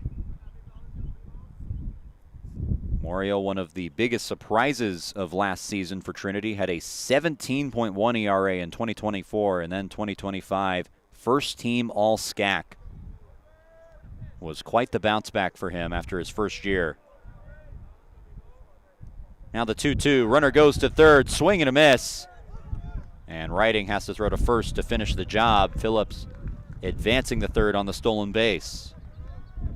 First strikeout of the day for Brandon Morio.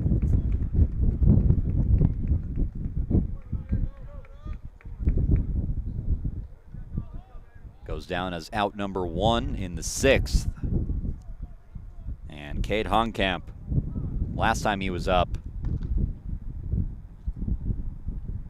And it looks like they're going to intentionally walk him. I was just about to say, the last time he was up, he did serious damage, a 2 RBI single. And they are not going to deal with him, putting him on. So they decide they want to face the lefty, Jensen. Wyatt Jensen, 0 for 2 today. Or excuse me, the righty. Foul ball on the first pitch. Lefty versus righty matchup, Morio and Jensen.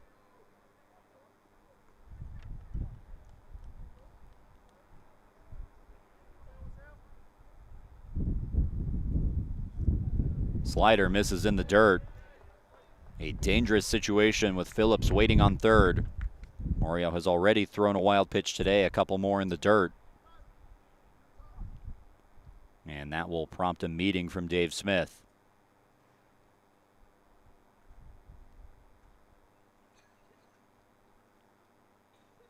Our favorite facts to mention on the broadcast, that Brandon Morio, a twin, was recruited alongside his twin brother, James Morio.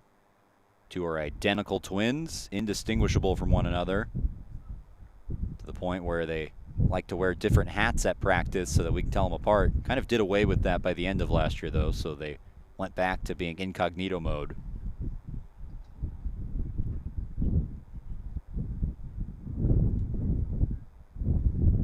As the meeting is adjourned,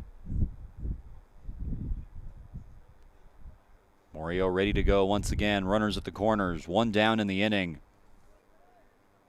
Facing the righty Jensen.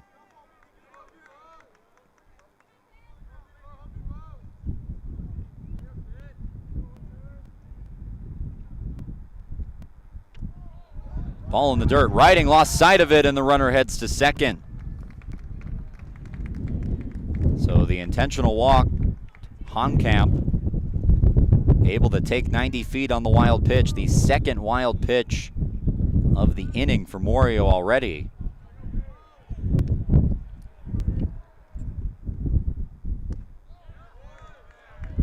Finds the zone, strike called, 2-2. Now working with two Warhawks in scoring position.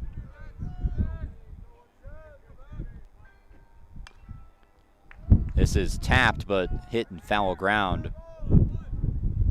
Some calls in the crowd that it was a fair ball. Morio will throw to first just in case, but it looked like it did hit foul ground to start.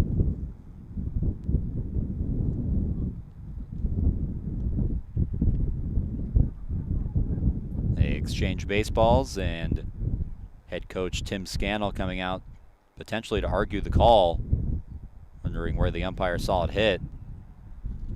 Scannell likely thought that was a fair ball.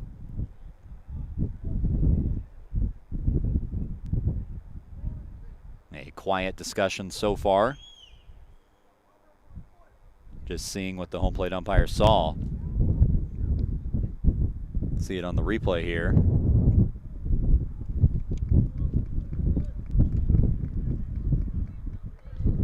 And that looked like it hit in the batter's box first. That's what I saw at the live look, and the replay confirms it. And now we're ready to go. The 2-2 pitch. In the dirt, 3-2. And Morio in danger of walking the bases loaded with one down.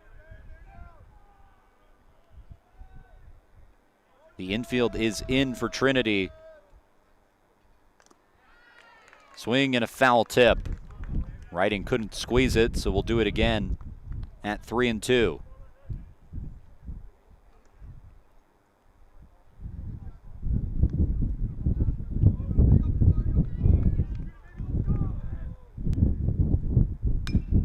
Here's a chopper over the head of Morio. Champness ranges over and gets one. But the run scores in the form of Phillips. It's 4-0 Whitewater.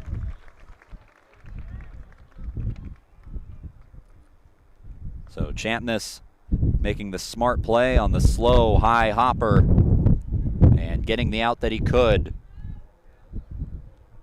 There are two down in the inning. Runner on third now for the Warhawks, and Dominic McVeigh up to the plate, who takes strike one. McVeigh 0 for 2 today. He's flown out and ground out.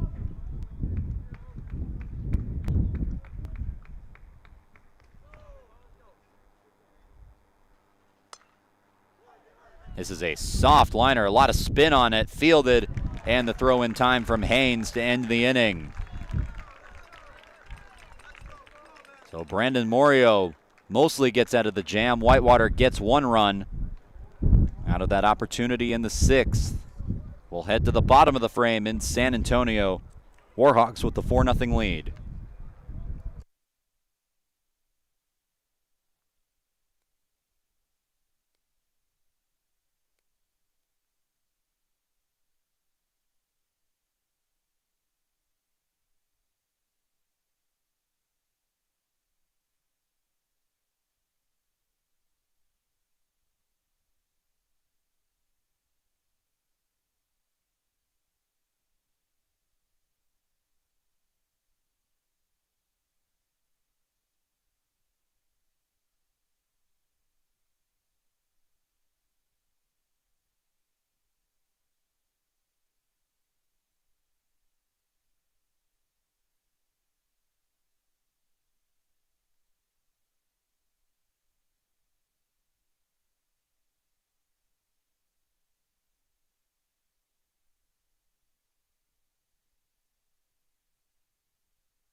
Welcome back to windy San Antonio, Texas, where Wisconsin-Whitewater has the 4-0 lead after they put up a run in the top of the 6th. Pierce Matthews, who entered the game in left field, now up to bat. Her first plate appearance of the season, going against Skylar Sievert still. Matthews hitting .333 with 2 RBIs so far this year.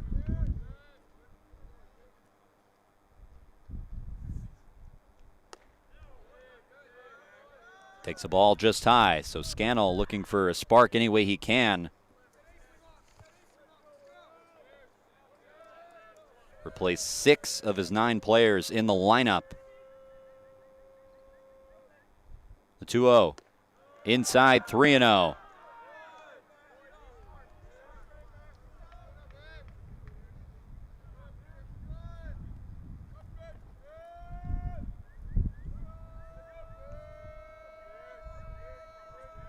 The 3-0.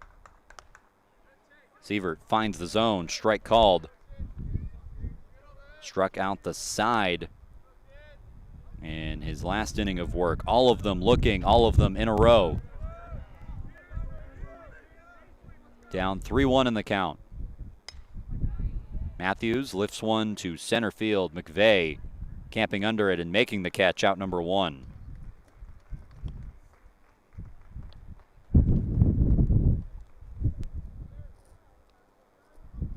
And that will bring up Grant Anderson for his first plate appearance of the game. Got the start at third base in last night's game.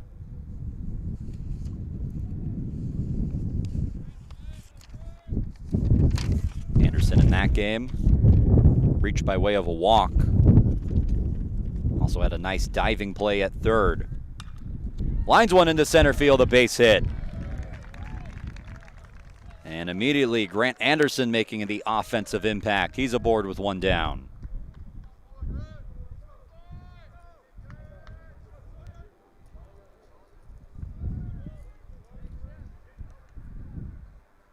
And now Sawyer Haynes. First appearance of the season for him.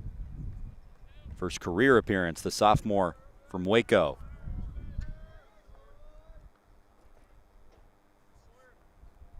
Tigers have had runners on in this game. They have totaled 5 hits so far. That's the exact amount that Whitewater has to this point. No runs on the board to speak of. Trying to change that in this inning. Runner on first with 1 down. Strike on the outside part of the plate. Haynes, the defensive replacement in the last inning for Cal Coney at second base.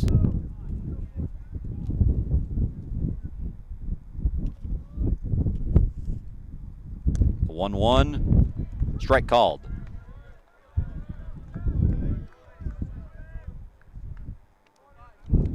It's a Whitewater team last year that did not lose 3 games in a row all season, and oh, the monitor moved there. That's not good. The wind really disturbing the setup right now. Very strong gusts, the strongest we've seen so far this year, definitely. Strike 3 called, breaking ball bends back into the zone. And after striking out the side, all looking in the previous frame, Sievert finds his first strikeout in this inning, 2 away. Cam Champness stepping into the batter's box. Got the start in last night's game. He's made 2 of the 3 starts at shortstop prior to this, takes strike 1. Now replaces John Ramsey in this game. And Champness showing how much he's improved defensively compared to last season already, the games he's played. Sends the ball well foul. Down 0-2. Champness reached 3 times in last night's game, a single, a double, and a walk, 2 for 3 overall. Also a couple of RBIs mixed in there. Champness sends this one to right field. Jensen ranges over and makes the catch. 3 down in the inning. The Tigers still head scoreless as we head to the back third of this game. Series finale in San Antonio. Whitewater with the 4-0 lead.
Welcome back. Sun is shining in the AM on the campus of Trinity University. The clock ticks towards 11 a.m. Currently 10:41 local time here in Texas as Aaron Holland will lead off the inning. Foul tip for strike one. Holland has reached all 3 times in this game after being hitless in the 3 games prior to this.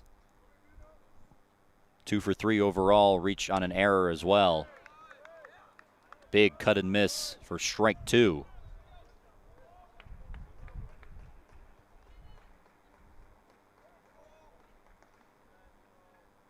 The 0-2. Misses off the plate.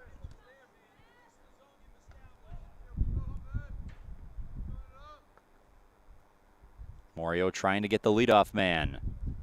The 1-2. Gets away. It evens the count at 2-2. Of course, an early first pitch in Game 4 of a series between Trinity and Whitewater brings back memories from 2 years ago when Jackson Tier tied the program strikeout records with 20. Swing and a miss.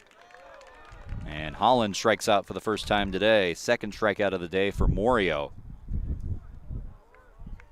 20 strikeouts and 27 outs for Jackson Tier, and what a season that would be for him, the National Pitcher of the Year in 2024.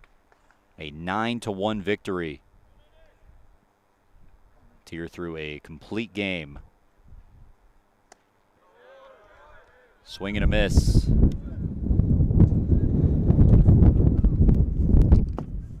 Strong gust coming in from left field again. Andy Thies in the batter's box. Strike called, 0-2. Morio trying to find a groove in this inning.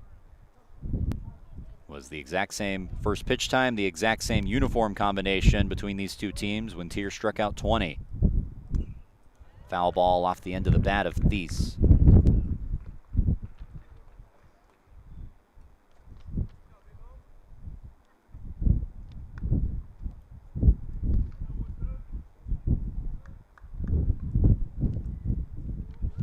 Do the 0-2 pitch again.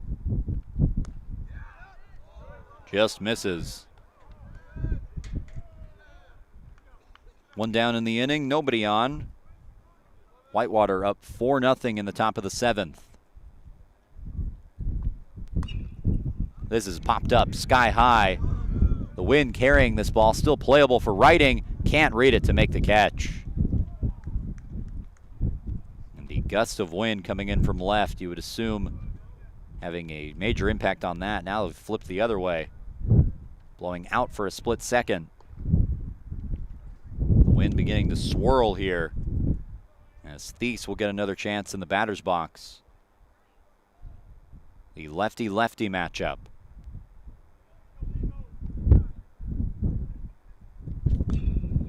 Ahead of it and fouled. Thies stays alive, 1-2.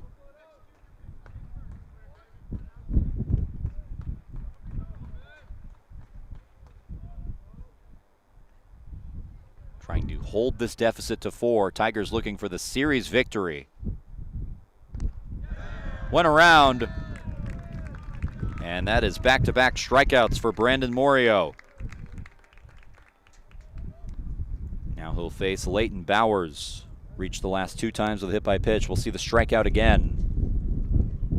Gets him with the slider.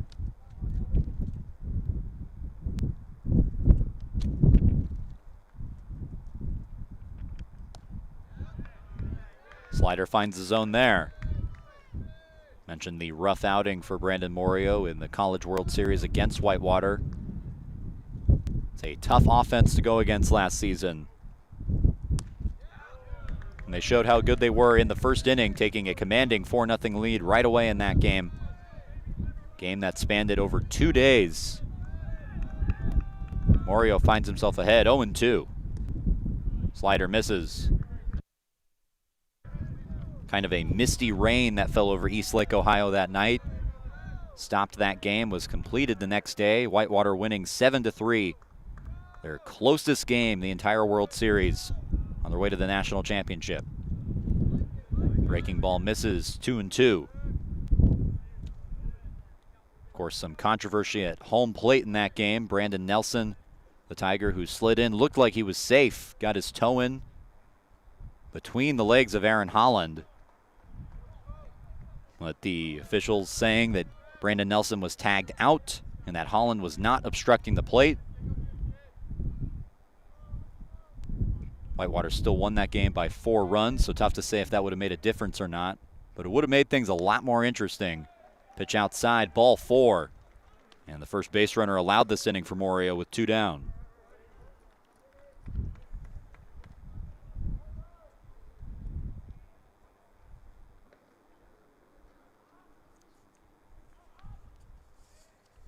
Now Hopper coming up to the plate.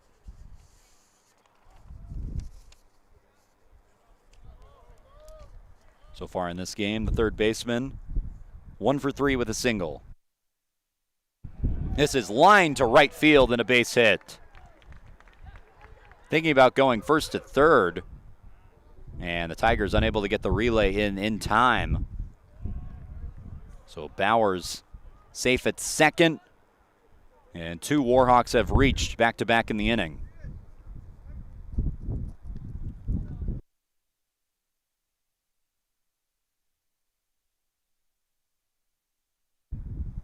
Middle of the order now up for Whitewater.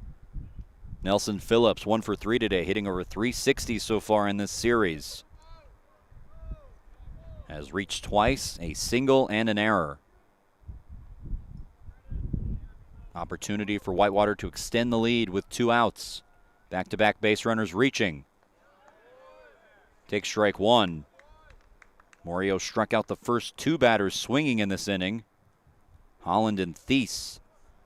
Allowed a 2-out walk and a 2-out base hit. And we'll throw to second off the backside. Quick series recap for those of you who haven't watched the majority of this 4-game set. Whitewater a commanding 6-2 victory where they had the lead for the entire game. And Trinity swept a doubleheader yesterday. A 12-1 win, followed by a 5-4 close win where they scored the winning run in the bottom of the 8th inning. Grant Anderson driving in John Ramsey on a sacrifice fly would be the difference in the 5-4 game. Easily the most competitive game we've had in this top 10 series.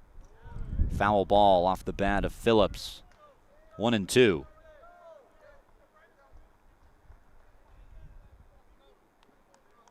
knew one of these games had to be competitive.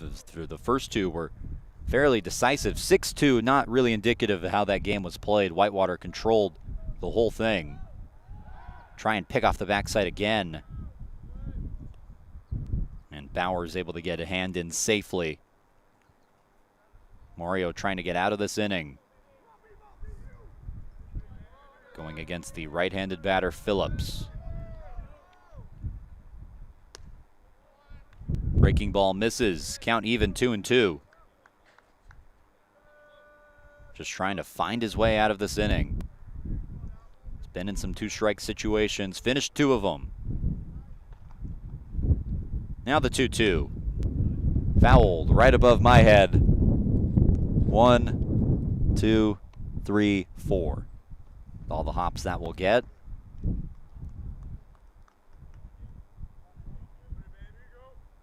Now a 2-2 count. Opportunity for Whitewater to have a commanding lead in this one if they don't already.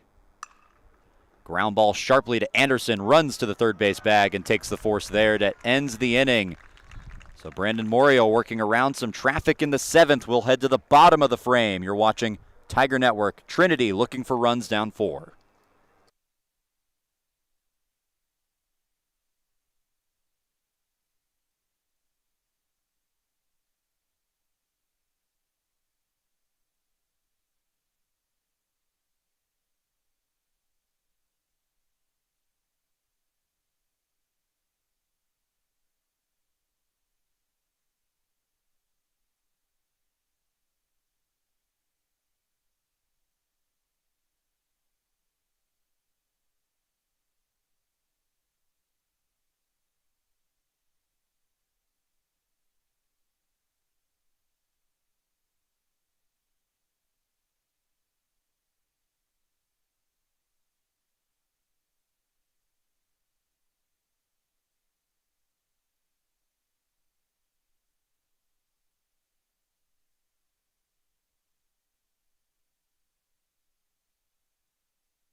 Welcome back to the campus of Trinity University. Tigers find themselves down 4-0 in the bottom of the 7th. Only 9 outs to work with if they want to come back in this game. Matthias Writing will lead things off against Sievert, who remains in the game for Whitewater. Throws ball 1. Writing 1 for 2 today. Aboard with a base hit in the 5th. He's also struck out in this game.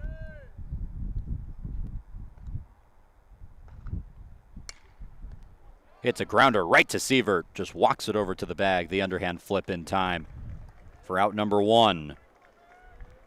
As Sievert making his collegiate debut, it's been a very strong one. Has yet to allow an earned run and has struck out 4, including striking out the side in the 5th inning. Caleb Woodward now coming up to the plate. 3 for 3 in this game, 3 base hits. Just looking for some help out there. Only 2 hits outside of Woodward. Takes a strike. Tim Scannell pulling 6 of his 9 batters in the lineup. Just looking for a spark offensively. Haven't gotten it yet. The Woodward is 3 for 3. He remains in there and make that 4 for 4 as he ropes one to left field. Hitting the ball the other way, Caleb Woodward. His day continues.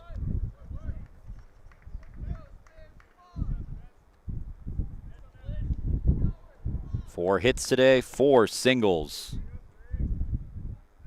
And Jack Spence comes up to the plate for the 2nd time today. Spence struck out looking in his only plate appearance. Pinch hitter and a designated hitter right now. Still looking for his first career hit as a Tiger. Pitch misses low, 1-0. Tigers hoping that this is the inning that maybe sparks a comeback.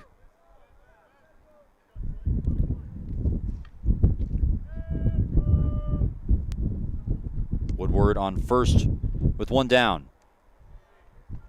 Delayed strike call.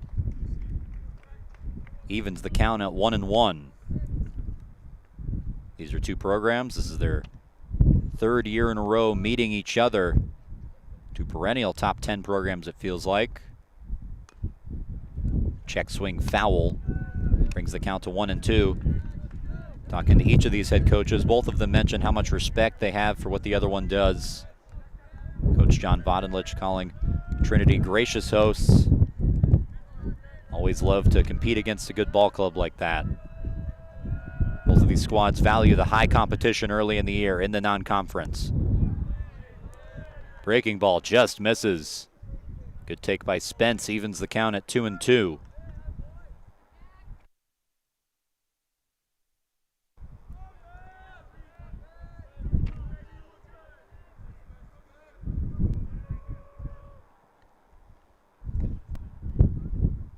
Two-two pitch. Woodward on first. Foul ball, and we'll do it again.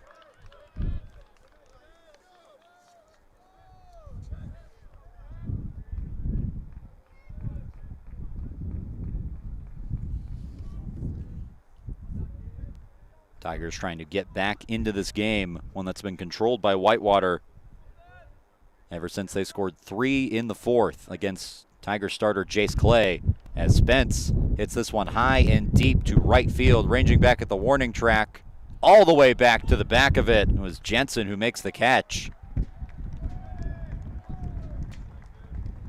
Gave it a ride, but not enough.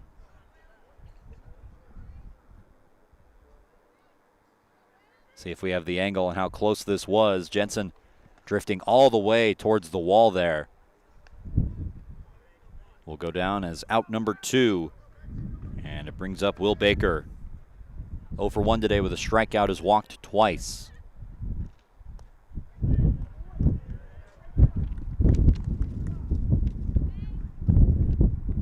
Pitch outside, 1-0. Tigers looking for anything offensively in this game. Sharp grounder and barely goes foul.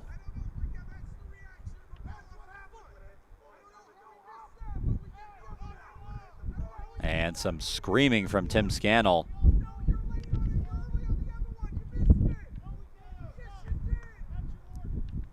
And assessed a warning.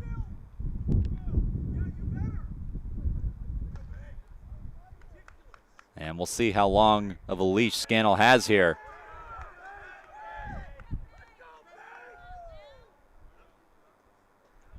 So some back and forth. Don't know how much of that you heard. But Tim Scannell fired up about that call. I think referencing back to the tapper that was called foul. Would have been an out for Trinity several innings ago. Looked like the right call from our vantage point. But maybe just trying to get a spark out of his team. Baker takes the ball low, 2-1. Wind now blowing strong in from left field.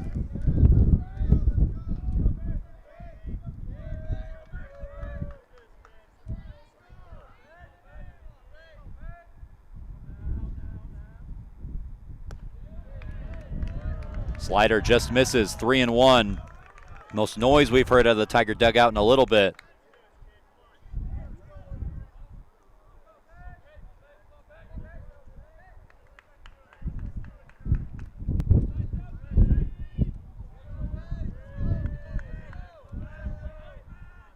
The 3-1. Driven to right field past the dive of Thies. And the first hit of the day for Will Baker, 2 aboard with 2 down in the inning.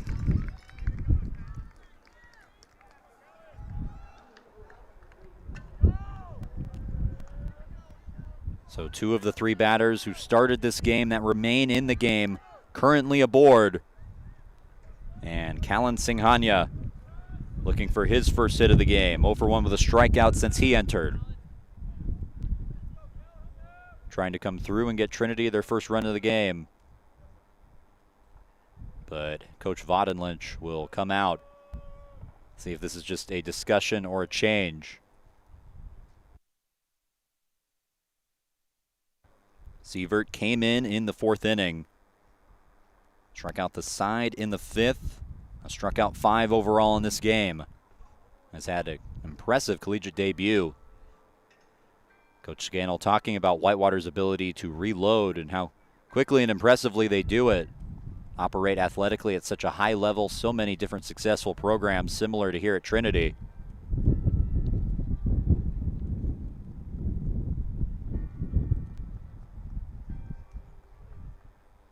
And looks like Coach Vodenlich has given the indication for a change, a delayed one, but a change nonetheless.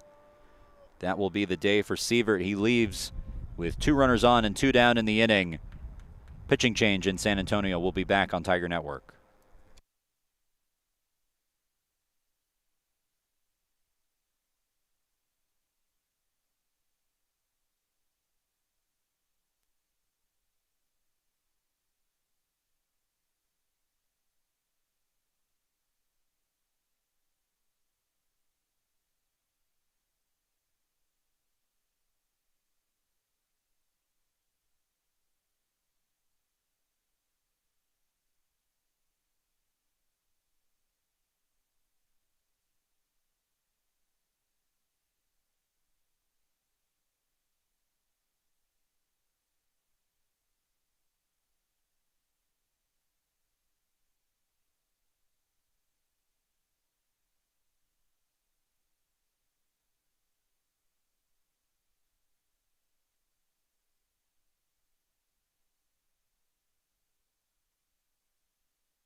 Welcome back to San Antonio, Texas. Ethan Wickman is the new arm.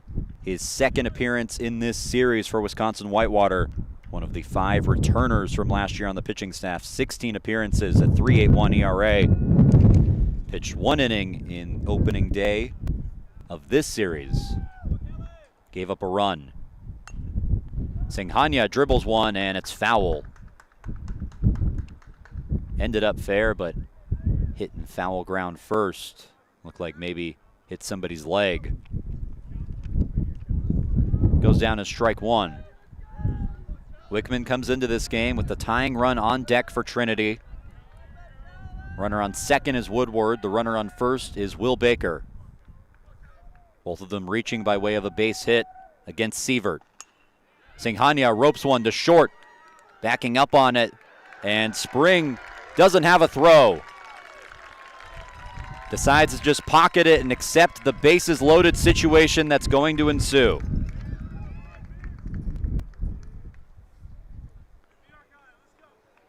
And enter stage left, Pierce Matthews. The right-handed hitter already has 2 RBI this season. 0 for 1 today with a fly out to center. The tying run. Swings at the first pitch and fouls it off. Trinity with the bases loaded and 2 down. Bottom of the 7th. Whitewater calling upon the lefty Wickman, trying to get him out of this situation. Matthews hits one to left field, but that is slicing foul, and it is towards the pool area.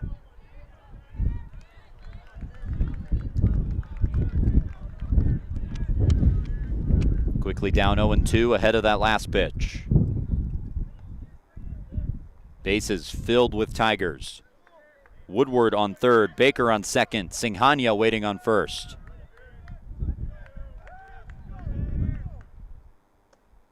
Outside ball one. Mentioned it when Pierce Matthews started in the game yesterday. The grand slam he had against Whitewater. That one gave Trinity the lead. One here would tie it. Just looking for a base hit though. Trying to get on any way he can. The 1-2. Misses inside. The slider slid too much. Count even at 2-2. Gusts continue to blow in from left field. So it might be advised to hit one on the ground here. Matthews ropes one into center field. It's a base hit. Woodward scores. Another run being waved around. It's Baker sliding in safely. 2-run RBI single for Pierce Matthews, and the deficit has been cut in half.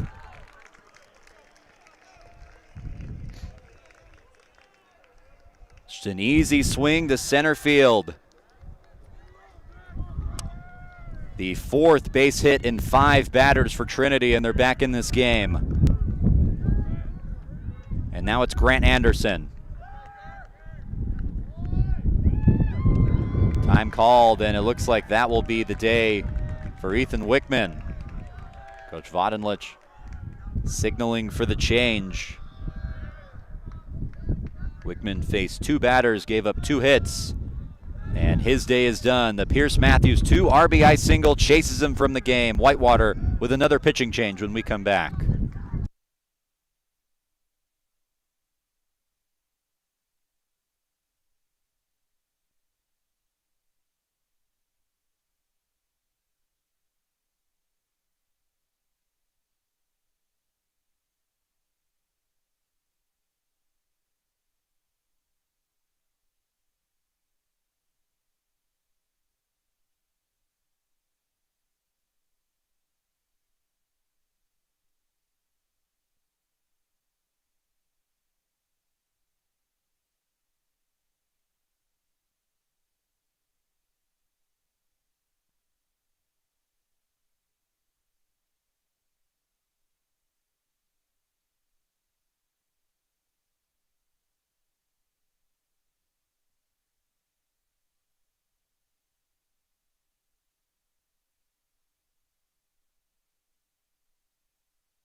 Welcome back. The new arm on the mound for Whitewater is Brandon Brust, the senior from the Woodlands, Texas.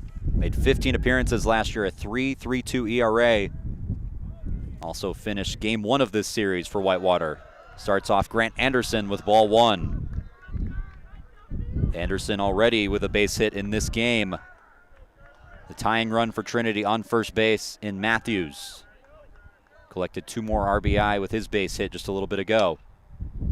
Anderson swings and hits one foul out of play down the right field line.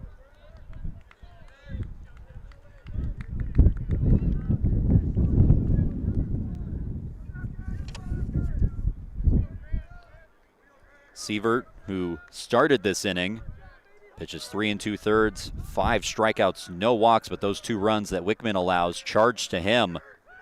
The two runners currently on belong to Wickman.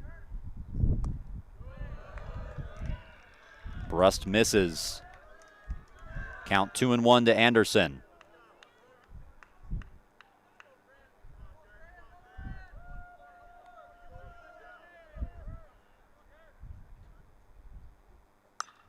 Anderson grounds one to second. Thies, easy throw to first, and that ends the inning, but the Tigers tack on two.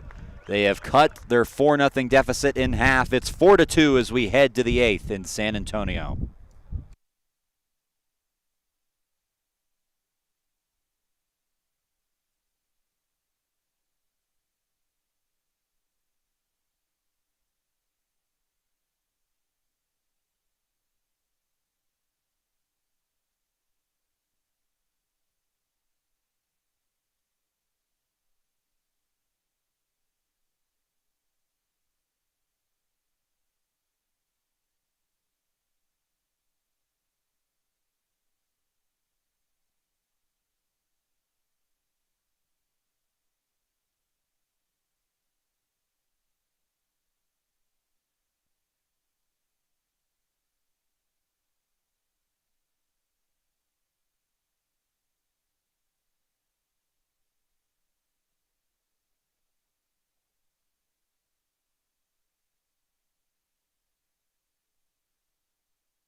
Welcome back to the campus of Trinity University. Jackson Spring set to lead off this inning for Wisconsin-Whitewater. 0 for 3 with a strikeout today. Going against Brandon Morio, who remains into the game. The Tigers only down 2. Misses with his first pitch, ball 1 on the slider. Tigers scoring 2 runs in the bottom of the 7th. A 2 RBI single from Pierce Matthews to bring them in with the bases loaded. Ball in the dirt, 2-0. And now Morio trying to do what he did in the last inning and just hold the deficit.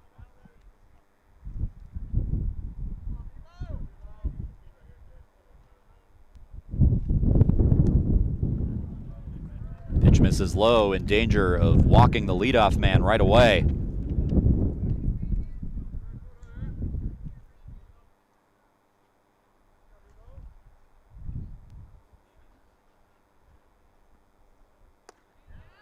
Finds the zone, strike 1. Morio, the left-handed pitcher, in search of redemption from his start in the College World Series. High chopper to third. Anderson has to back up a little bit. Now a strong throw, a little bit off the mark. And Baker had to abandon the bag to make sure that didn't go to the dugout. See what they score that as. See if the throw would have been on line, if he would have been out or not. Tough to say. It's about as close as it gets.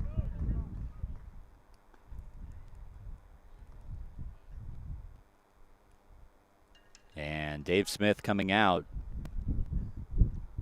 Looks like to make a pitching change. That'll be the day for Brandon Morio.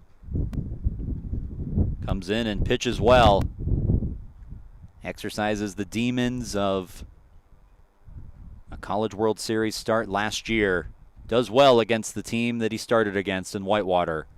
And will exit this game with a runner on first and nobody out in the 8th.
Welcome back to San Antonio, Texas. A pitching change for the Tigers. It's Kyle Hoggett, the sophomore and local of San Antonio.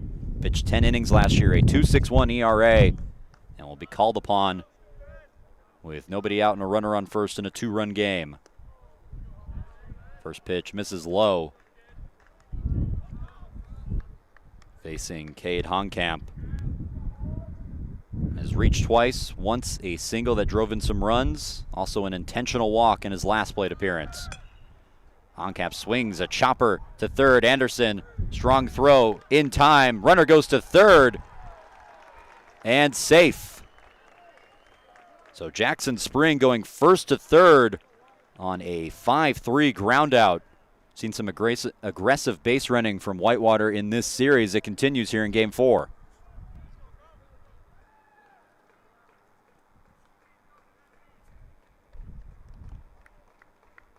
And now the infield comes in with the runner on third. Wyatt Jensen up to the plate. One down, a sacrifice fly would do the job. First pitch from Hoggett misses outside. The righty-righty matchup. Jensen 0 for 3 in this game so far. Has a lot of space over the head of the infield. Them playing in. Strike called.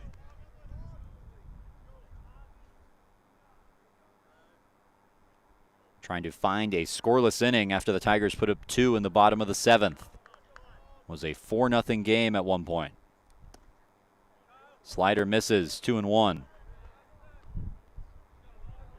Kyle Hoggett, at least last year, not a guy you would see in this situation normally. But with a 4-game series, it will test the pitching depth of both sides.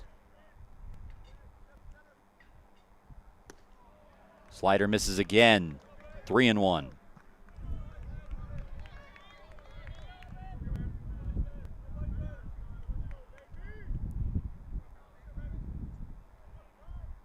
Outfield shaded to the right. The 3-1 pitch. Fouled into the screen, and the count runs full.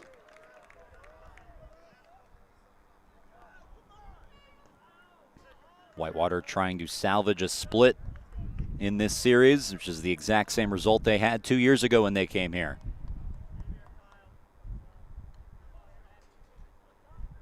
The 3-2. Misses low, ball 4. And that will put runners at the corners, still one down in the inning. Sets up the bottom of the order, Dominic McVeigh. The 9-hole hitter today, 0 for 3.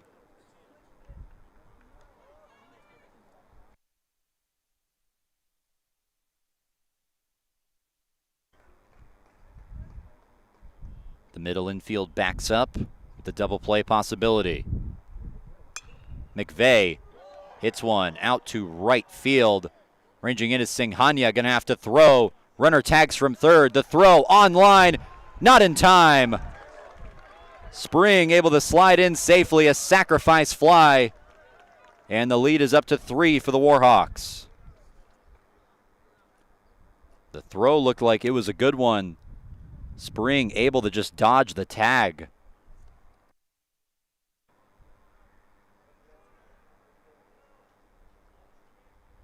And one thing I'm hearing to watch out for in this replay is whether Spring actually touched home or not. And yeah, he did, right with the hand. So everything good on that sacrifice fly. Check on the runner at first. Jensen getting back safely. Lineup flips over for Whitewater. Aaron Holland has reached 3 times today, has 2 hits.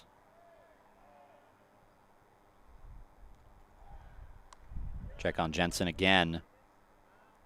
2 down in the inning after the sacrifice fly. The RBI going to Dominic McVeigh, who is hitless in today's game, but knocks in an important insurance run. Whitewater now up 5-2. Swinging a foul ball off the bat of Holland. Talking to Coach Vodenlich about Aaron Holland and about the new role that he's going to have to take on. Had a lot of important supporting cast members depart this offseason due to graduation. So Holland, now the main bat in this lineup, going to be pitched around a lot more. Coach Vodenlich saying that that's the type of guy who's very mature, a very stable young man in his work ethic, and will manage any challenge that comes his way. Dealt with a hamate bone injury in his first year, battled through it, and now is one of the best hitters in the country. Slider misses inside, 1-1. A big blow to have 4 of their main bats leave, all of which had 50-plus RBI. But Holland, a mainstay, returning.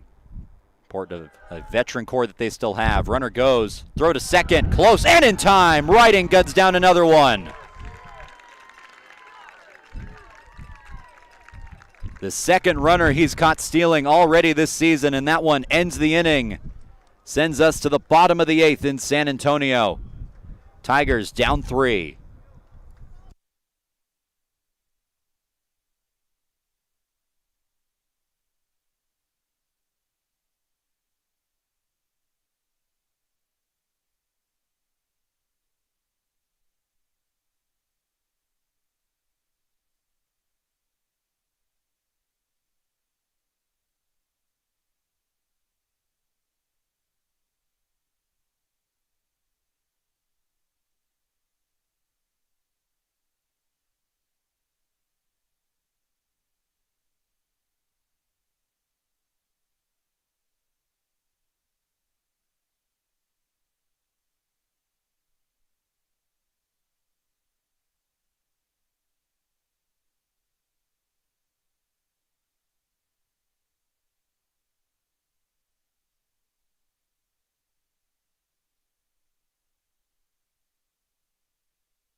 Welcome back to One Trinity Place in San Antonio, Texas. The Tigers trail by 3 runs in the bottom of the 8th. Sawyer Haynes up to bat. 0 for 1 today. Takes a ball inside from Brust, who was thrusted into duty in the 7th inning after the Tigers cut this deficit to 2 runs. Now it's back to 3. Strike called.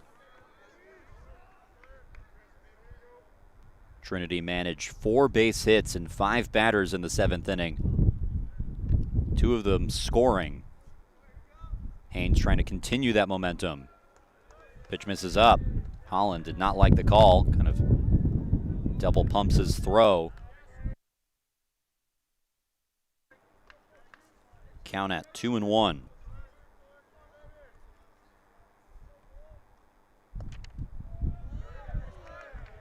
Now 3-1. Pitch misses inside.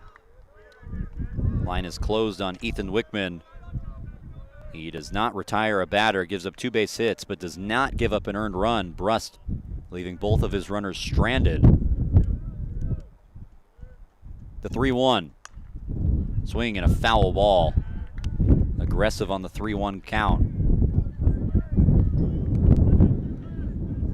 Wind continues to blow in from left field. Strongest gusts we've had all weekend by a decent amount.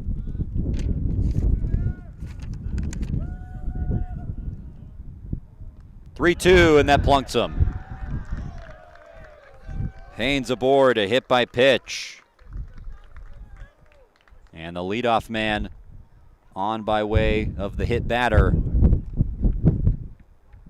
I'll bring this up again. That's got to suck in a 3-ball count to be hit by a pitch. Could have missed anywhere. Would have been the same result. But it brings the tying run to the plate. Tigers will take that however they can. Or excuse me, tying run on deck. As the wind continues to blow even harder now. Champness up to the plate. Check swing foul off of his bat for strike 1. Cam Champness 0 for 1 today with a fly out to right.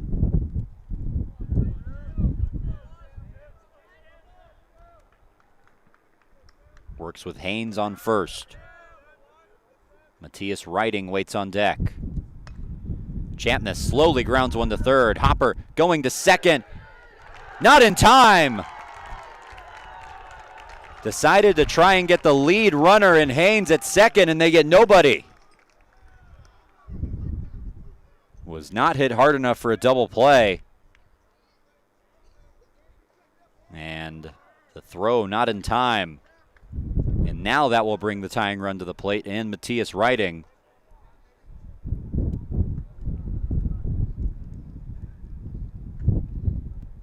Umpires stopping time. As they want to check the baseball, it looks like. Everything good to go. This ball will stay in rotation.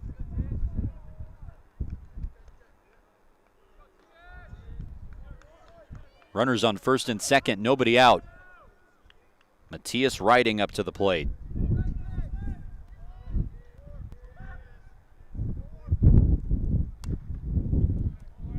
Fouls a ball into the screen.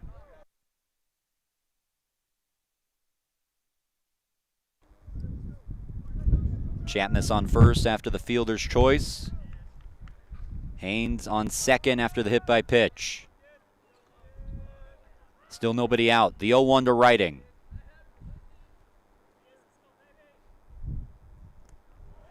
Went around, and it's 0-2. Riding represents the tying run. Caleb Woodward, who's 4 for 4 today, waiting on deck.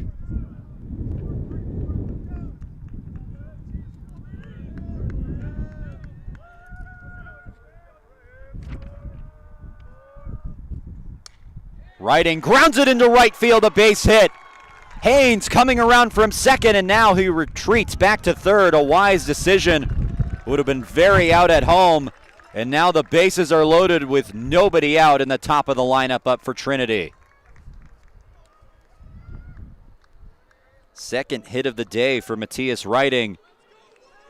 And now Caleb Woodward. 4 for 4 with 4 base hits. And head coach John Vodenlich will come out to the mound. See if this is a pitching change or not, or if this is just a talk. Brust, a guy they love having out there in these late game situations, one of the returners from last season's national championship run. Pitched 19 innings for the Warhawks last year, a 3.32 ERA in 15 appearances. Nobody jogging in from the bullpen quite yet, but they have made a delayed change before to give guys more time to warm up. And it looks like Brust will remain in the game. Bases loaded, nobody out. In the go-ahead run up to the plate in Caleb Woodward. A game the Tigers have trailed in since the top of the 4th inning. They've trailed by as many as 4 in this game. And now it's Woodward.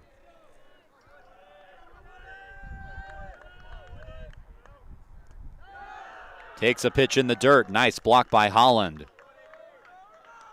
Kept the runners from advancing and a run from scoring. Tigers showing late life offensively. 2 runs in the bottom of the 7th, now in the bottom of the 8th. Woodward ahead 2-0.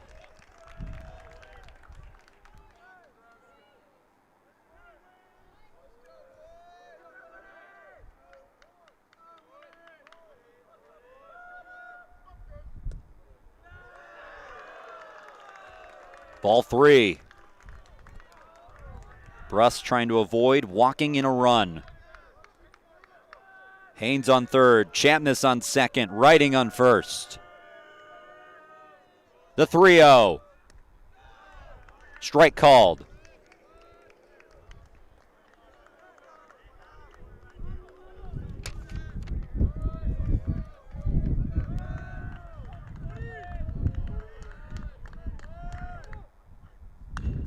Woodward on the ground to right. Haynes comes in from third. 1 run scores on the single. It's 5-3.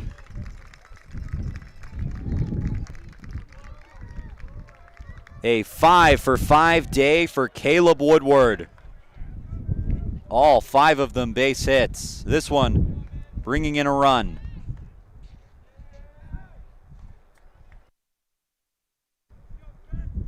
And now Jack Spence. 0 for 2 today, a strikeout and a flyout. Bases still loaded. And now a mound visit, and this might be the change. Bruss's day is done. He leaves this game with the bases loaded, nobody out in a 2-run game. A pitching change in San Antonio.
Welcome back. Benji Tucker, the new pitcher, in for Wisconsin-Whitewater, and he comes into quite the situation. His team up by 2 runs, bases loaded, nobody out. He faces Jack Spence, 0 for 2 today. Spence ropes one to center field. McVeigh under it, makes the catch. Runner tags from third, and he scores. Chapness touches home to make it 5-4. A sacrifice fly for Jack Spence, his first career RBI.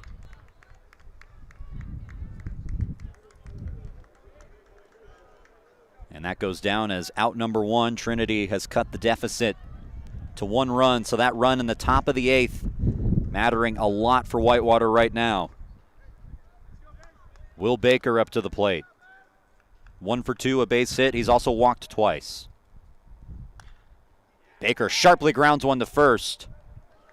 And Honkamp will just touch the bag for out number 2. Both runners advancing. 2 down in the inning.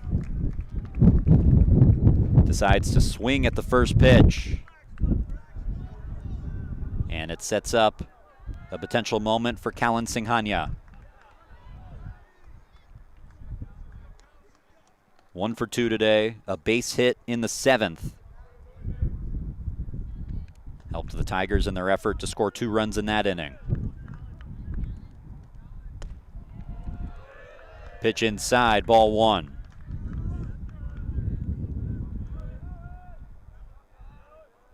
Runners on second and third. Writing and Woodward, respectively. Big swing and a miss for Singhania, 1-1. Going after that pitch with everything he had.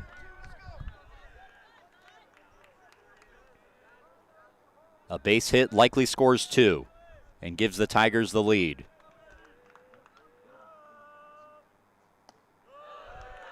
Takes a pitch low and away. 2-1.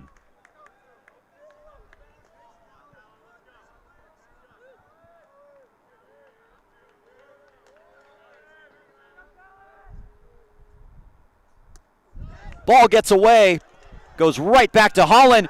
The tag, not in time. This game is tied. The wild pitch scores Matthias Riding, 5-5. You always worry about the backstop.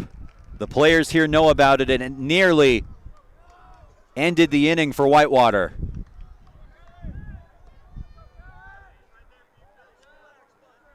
And now maybe a little bit less pressure on Callan Singhania with this game already tied. Now a chance to give Trinity the lead with Woodward at third, who also advanced. Singhania ahead 3-1. Ball 4.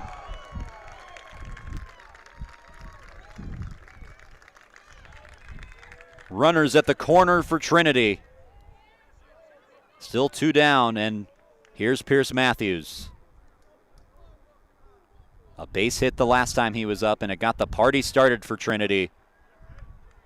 Scored the 2 runs they got in the bottom of the 7th. They've scored 3 to tie the game here in the 8th.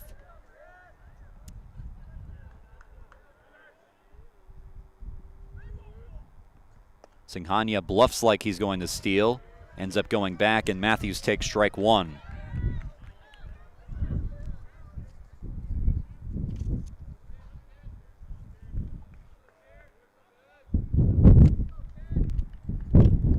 The 0-1 from Tucker. Matthews fouls it out of play, and it's 0-2.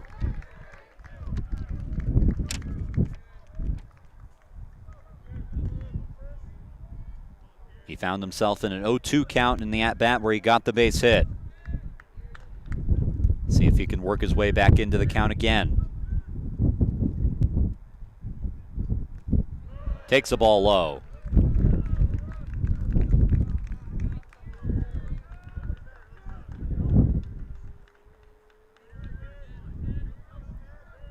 Tigers were down 4-0 for a good majority of this game.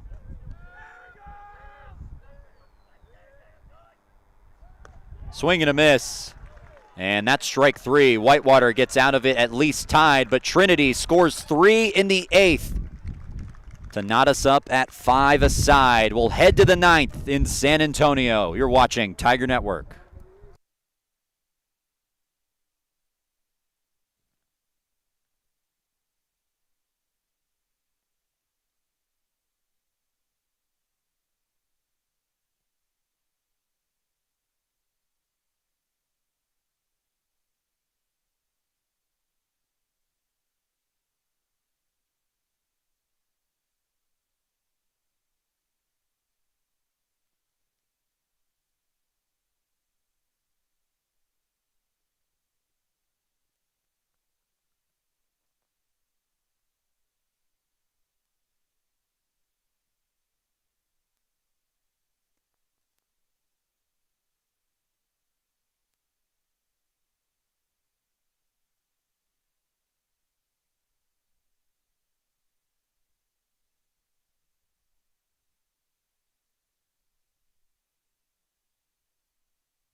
Welcome back to the campus of Trinity University. The clouds have settled in on what is now a tie game in the 9th inning.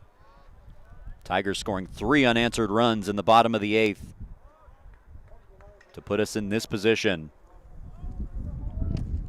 Aaron Holland will lead off the inning for Whitewater.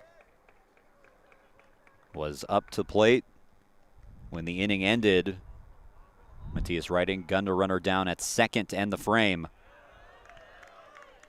As Hoggett, who remains on the mound, fires strike one. Holland 2 for 4 today with 2 singles.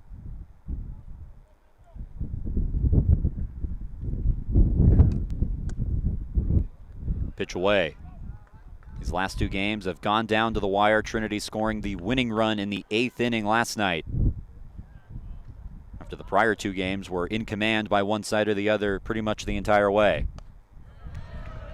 Strike called, inside edge. Hoggett ahead, 1-2. This is the part of the order that Whitewater wants up to the plate in this situation. Pitch to Holland. Slow chopper. Anderson has to charge in. Throwing on the run. It's in time.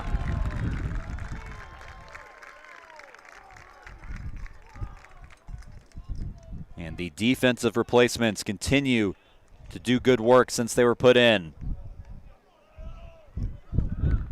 And that will be the day for Kyle Hoggett. New pitcher coming onto the mound with 1 down in the 9th inning. It's Jack Boussard when we come back.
Welcome back to the Alamo City, a tie game in the 9th inning as Jack Boussard makes his season debut with 1 down in the frame. And he faces the top of this Whitewater lineup, Andy Thies. Hitless today, struck out twice. Takes ball 1. Kyle Hoggett, an inning and a third pitched, 1 walk, no strikeouts, but no earned runs. He held the deficit, did what he needed to do. A high chopper, but foul down the first base line. Evens the count at 1-1.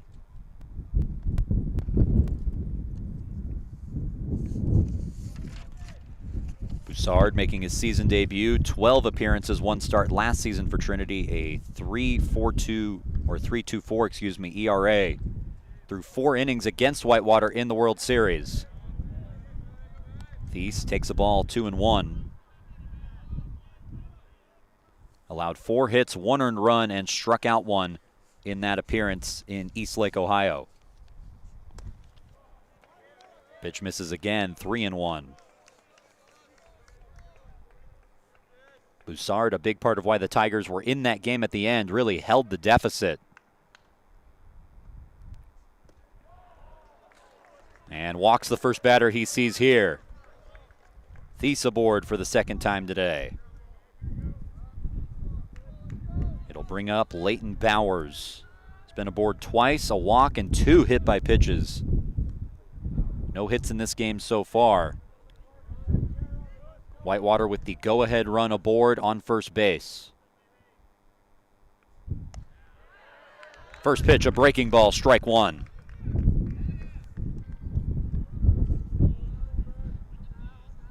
Tigers trying to cobble together this pitching staff for 4 games.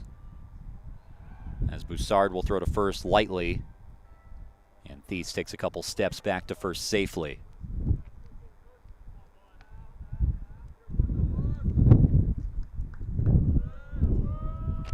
The lefty-lefty matchup. 0-1. Big swing and a foul ball.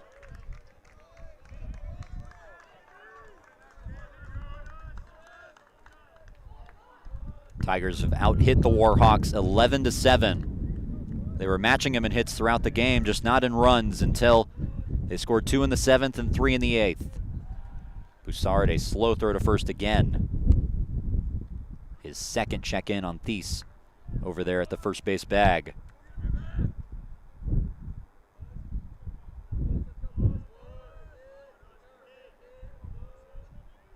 The 0-2. Thies running, righting, throwing a little high, not in time. And a stolen base for Thies, the go-ahead run in scoring position for the Warhawks.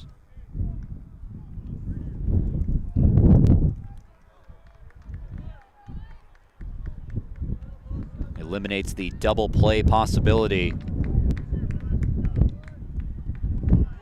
And the lead just 180 feet away for the Warhawks. 1-2. In the dirt, gets away, riding, jumping on top of it in time. Thies thought about taking the 90. Instead, makes his way back to second.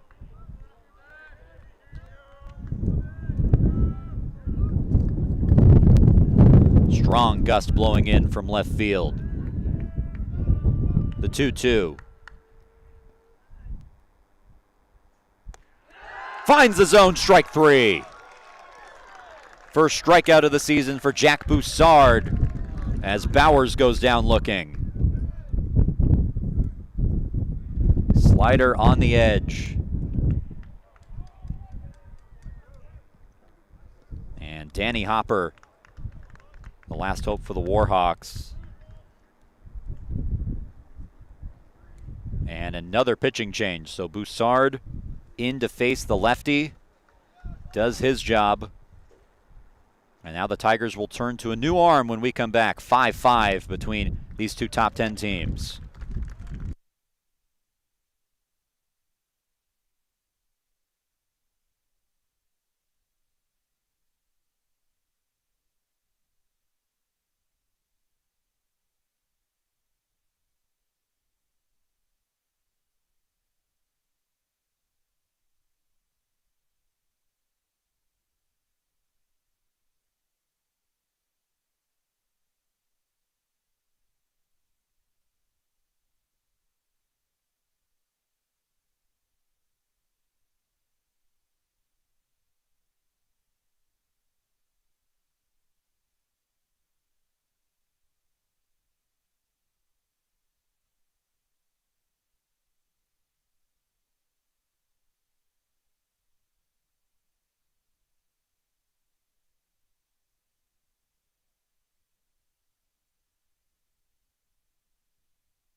Welcome back to One Trinity Place in San Antonio, Texas. The new pitcher on the mound is Paul Nathanson from Long Lake, Minnesota.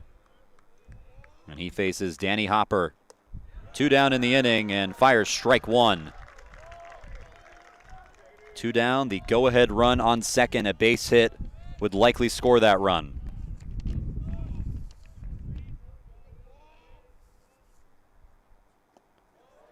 Did he go? They appeal to first, no swing. Nathanson, 2 appearances last season, an 0-1 record and 8 innings pitched, 4.5 ERA. Returning from an injury that ended his year a little early last year. Pitch way inside. Hopper has to back out of the way. Now ahead, 2-1.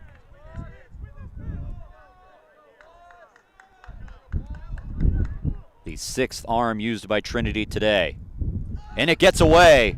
Right back to Writing on the backstop, but he will not make the throw to third. The winning run just 90 feet away for Whitewater.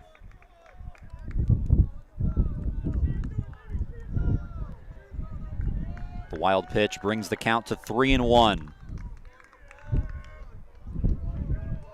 Nelson Phillips waiting on deck. The pitch to Hopper. In the dirt, ball 4. Nearly got away from Writing. Able to get on it soon enough so Thies can't advance. And they have runners at the corners. 2 down in the 9th still. Brought the hammer with the curveball. And now he'll face Phillips, the switch hitter. And it will prompt a meeting from Tim Scannell. One interesting thing about this game, if it remains tied, is we have a mandatory game end time of 12:45 today. It is less than an hour away from now, currently 11:51 local time. Whitewater has a flight to catch, and they need to be off the field by 12:45. This game currently tied. The possibility of extra innings. Not in the danger zone yet, but definitely something to think about. Whitewater trying to avoid extra innings, trying to bring this run in right now. Phillips, in his first year with the program, has reached base twice today. Base hit, and he's also reached on an error. Chance to drive in the go-ahead run. Runner goes immediately, and Writing has to block a ball in the dirt. Can't even make the throw. A stolen base for Hopper. And with how the Tigers have been swinging the bat in these last 2 innings, the Warhawks will take any insurance run they can get on top of the lead they don't have yet. The 1-0. Swing and a foul tip. Strike 1.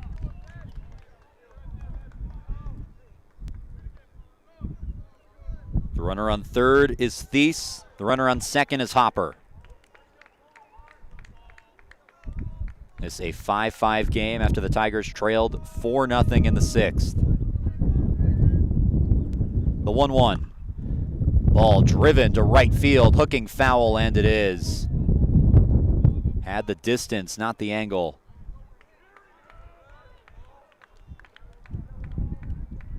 Goes down as a long strike 2. Now the count 1-2. Nathanson, the righty, trying to finish the inning with 2 down in the 9th in a tie game.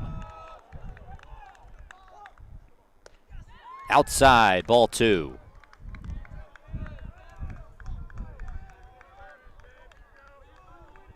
Another tight competitive game between 2 teams that reached the final sight last year.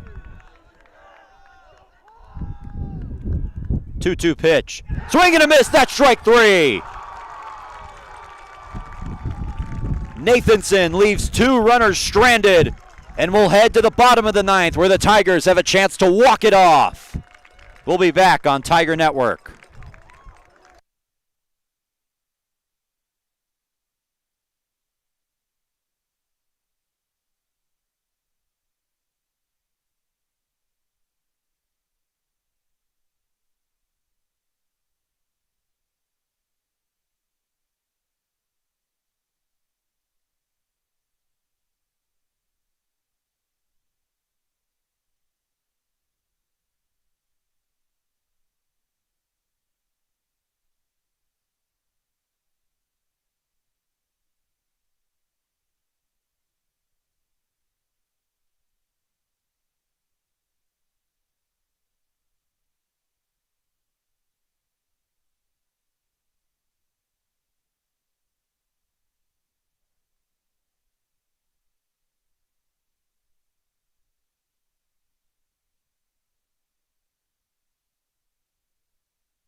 Welcome back to One Trinity Place in San Antonio, Texas. Tie game in the bottom of the 9th inning. Grant Anderson will lead things off against Benji Tucker.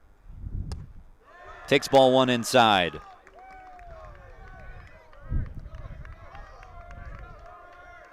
Anderson leading off this inning, the only batter that did not come up to the plate in the last frame. And he gets plunked. Winning run aboard for Trinity.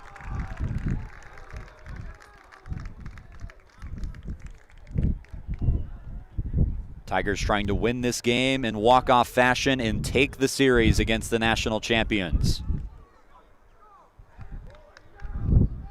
Sawyer Haynes now up to the plate. 0 for 1. He's also reached by way of a hit by pitch. A pinch runner now into the game, replacing Anderson. It's Evan Kuhl. So that'll create some discussion if the Tigers aren't able to win this game right now. Who's going to come in and play third? As Lustina has already been taken out of the game, and now Anderson has. And this will prompt a meeting. Pitcher and catcher on the mound. Talked about how fast Evan Kuhl is in the past. Only stole 2 bases last year, wasn't caught. But talking to shortstop Cam Chantness about him. Talking about how fast he is, saying you can't field a ground ball routinely with him because he'll beat it out. That's the guy the Tigers have put in at first base. Pulling out all the moves. Managing this game like it's a playoff game. And Whitewater doing more of the same. As it looks like this might be a pitching change. And it will be. That's the day for Benji Tucker. He leaves this game with the winning run on first base for Trinity. Another pitching change when we come back.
Welcome back. The new arm on the mound, the 6th of the day for Whitewater, is Sam Stuber.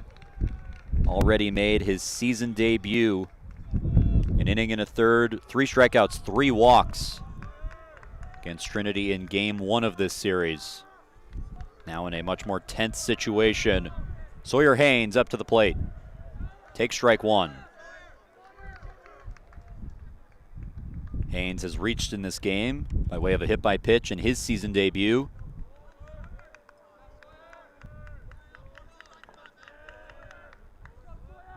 The 0-1.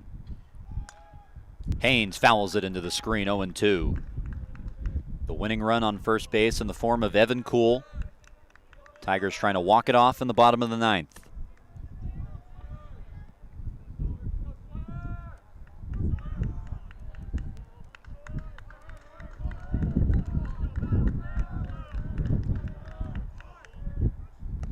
Swing and a miss. That's strike 3. And Stuber comes in and gets the first guy he faces. 1 down in the 9th. Gets him on the breaking ball. And Tigers head coach Tim Scannell coming out to talk to the umpire. Don't know about what. We've seen a couple of discussions between those two today, and this one a lot more calm than the other ones. Now Cam Champness up to the plate. 0 for 2 in this game. Reached on a fielder's choice. A replacement in this game where there were many. 6 of the 9 batters for Trinity pinch hit. Swing and a miss at the breaking ball on the first pitch. 0-1. Something clearly wasn't working early in this game. So Scannell yanked pretty much his entire starting lineup with the exception of Riding, Baker, and Woodward. And they found something late. Champness lines this one to Hopper at third. Bobbles it, has to throw in time. Cool able to get to second. And the Tigers will have one last chance to bring him in. Good job by Hopper on the dive, able to recover and find the ball to get the important second out. Now it's Matthias Riding. 2 for 4 in this game. The last time he was up, got a base hit.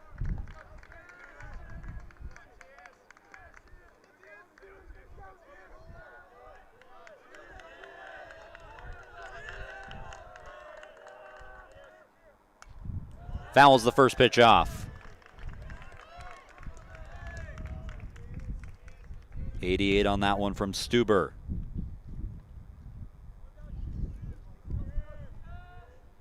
The winning run in scoring position for Trinity. With 2 down in the 9th. Riding on the ground into center field. It's a base hit. The winning run coming in. Tigers walk it off.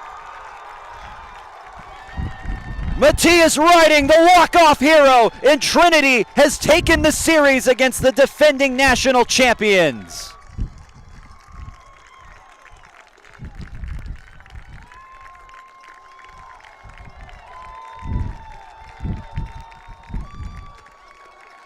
A 3-hit day for Matthias Riding in a game where the Tigers trailed by at least 4.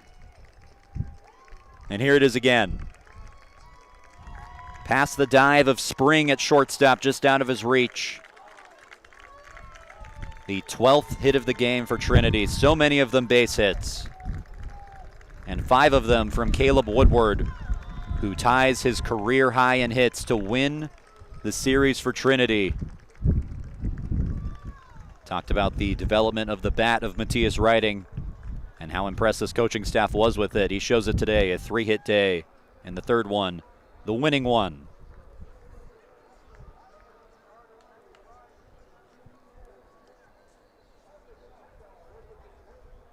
Tigers take the game today, and they take the series, winning the last 3 games in it. I'd like to thank everybody who woke up extra early to tune into this one and to work on this game from the control room.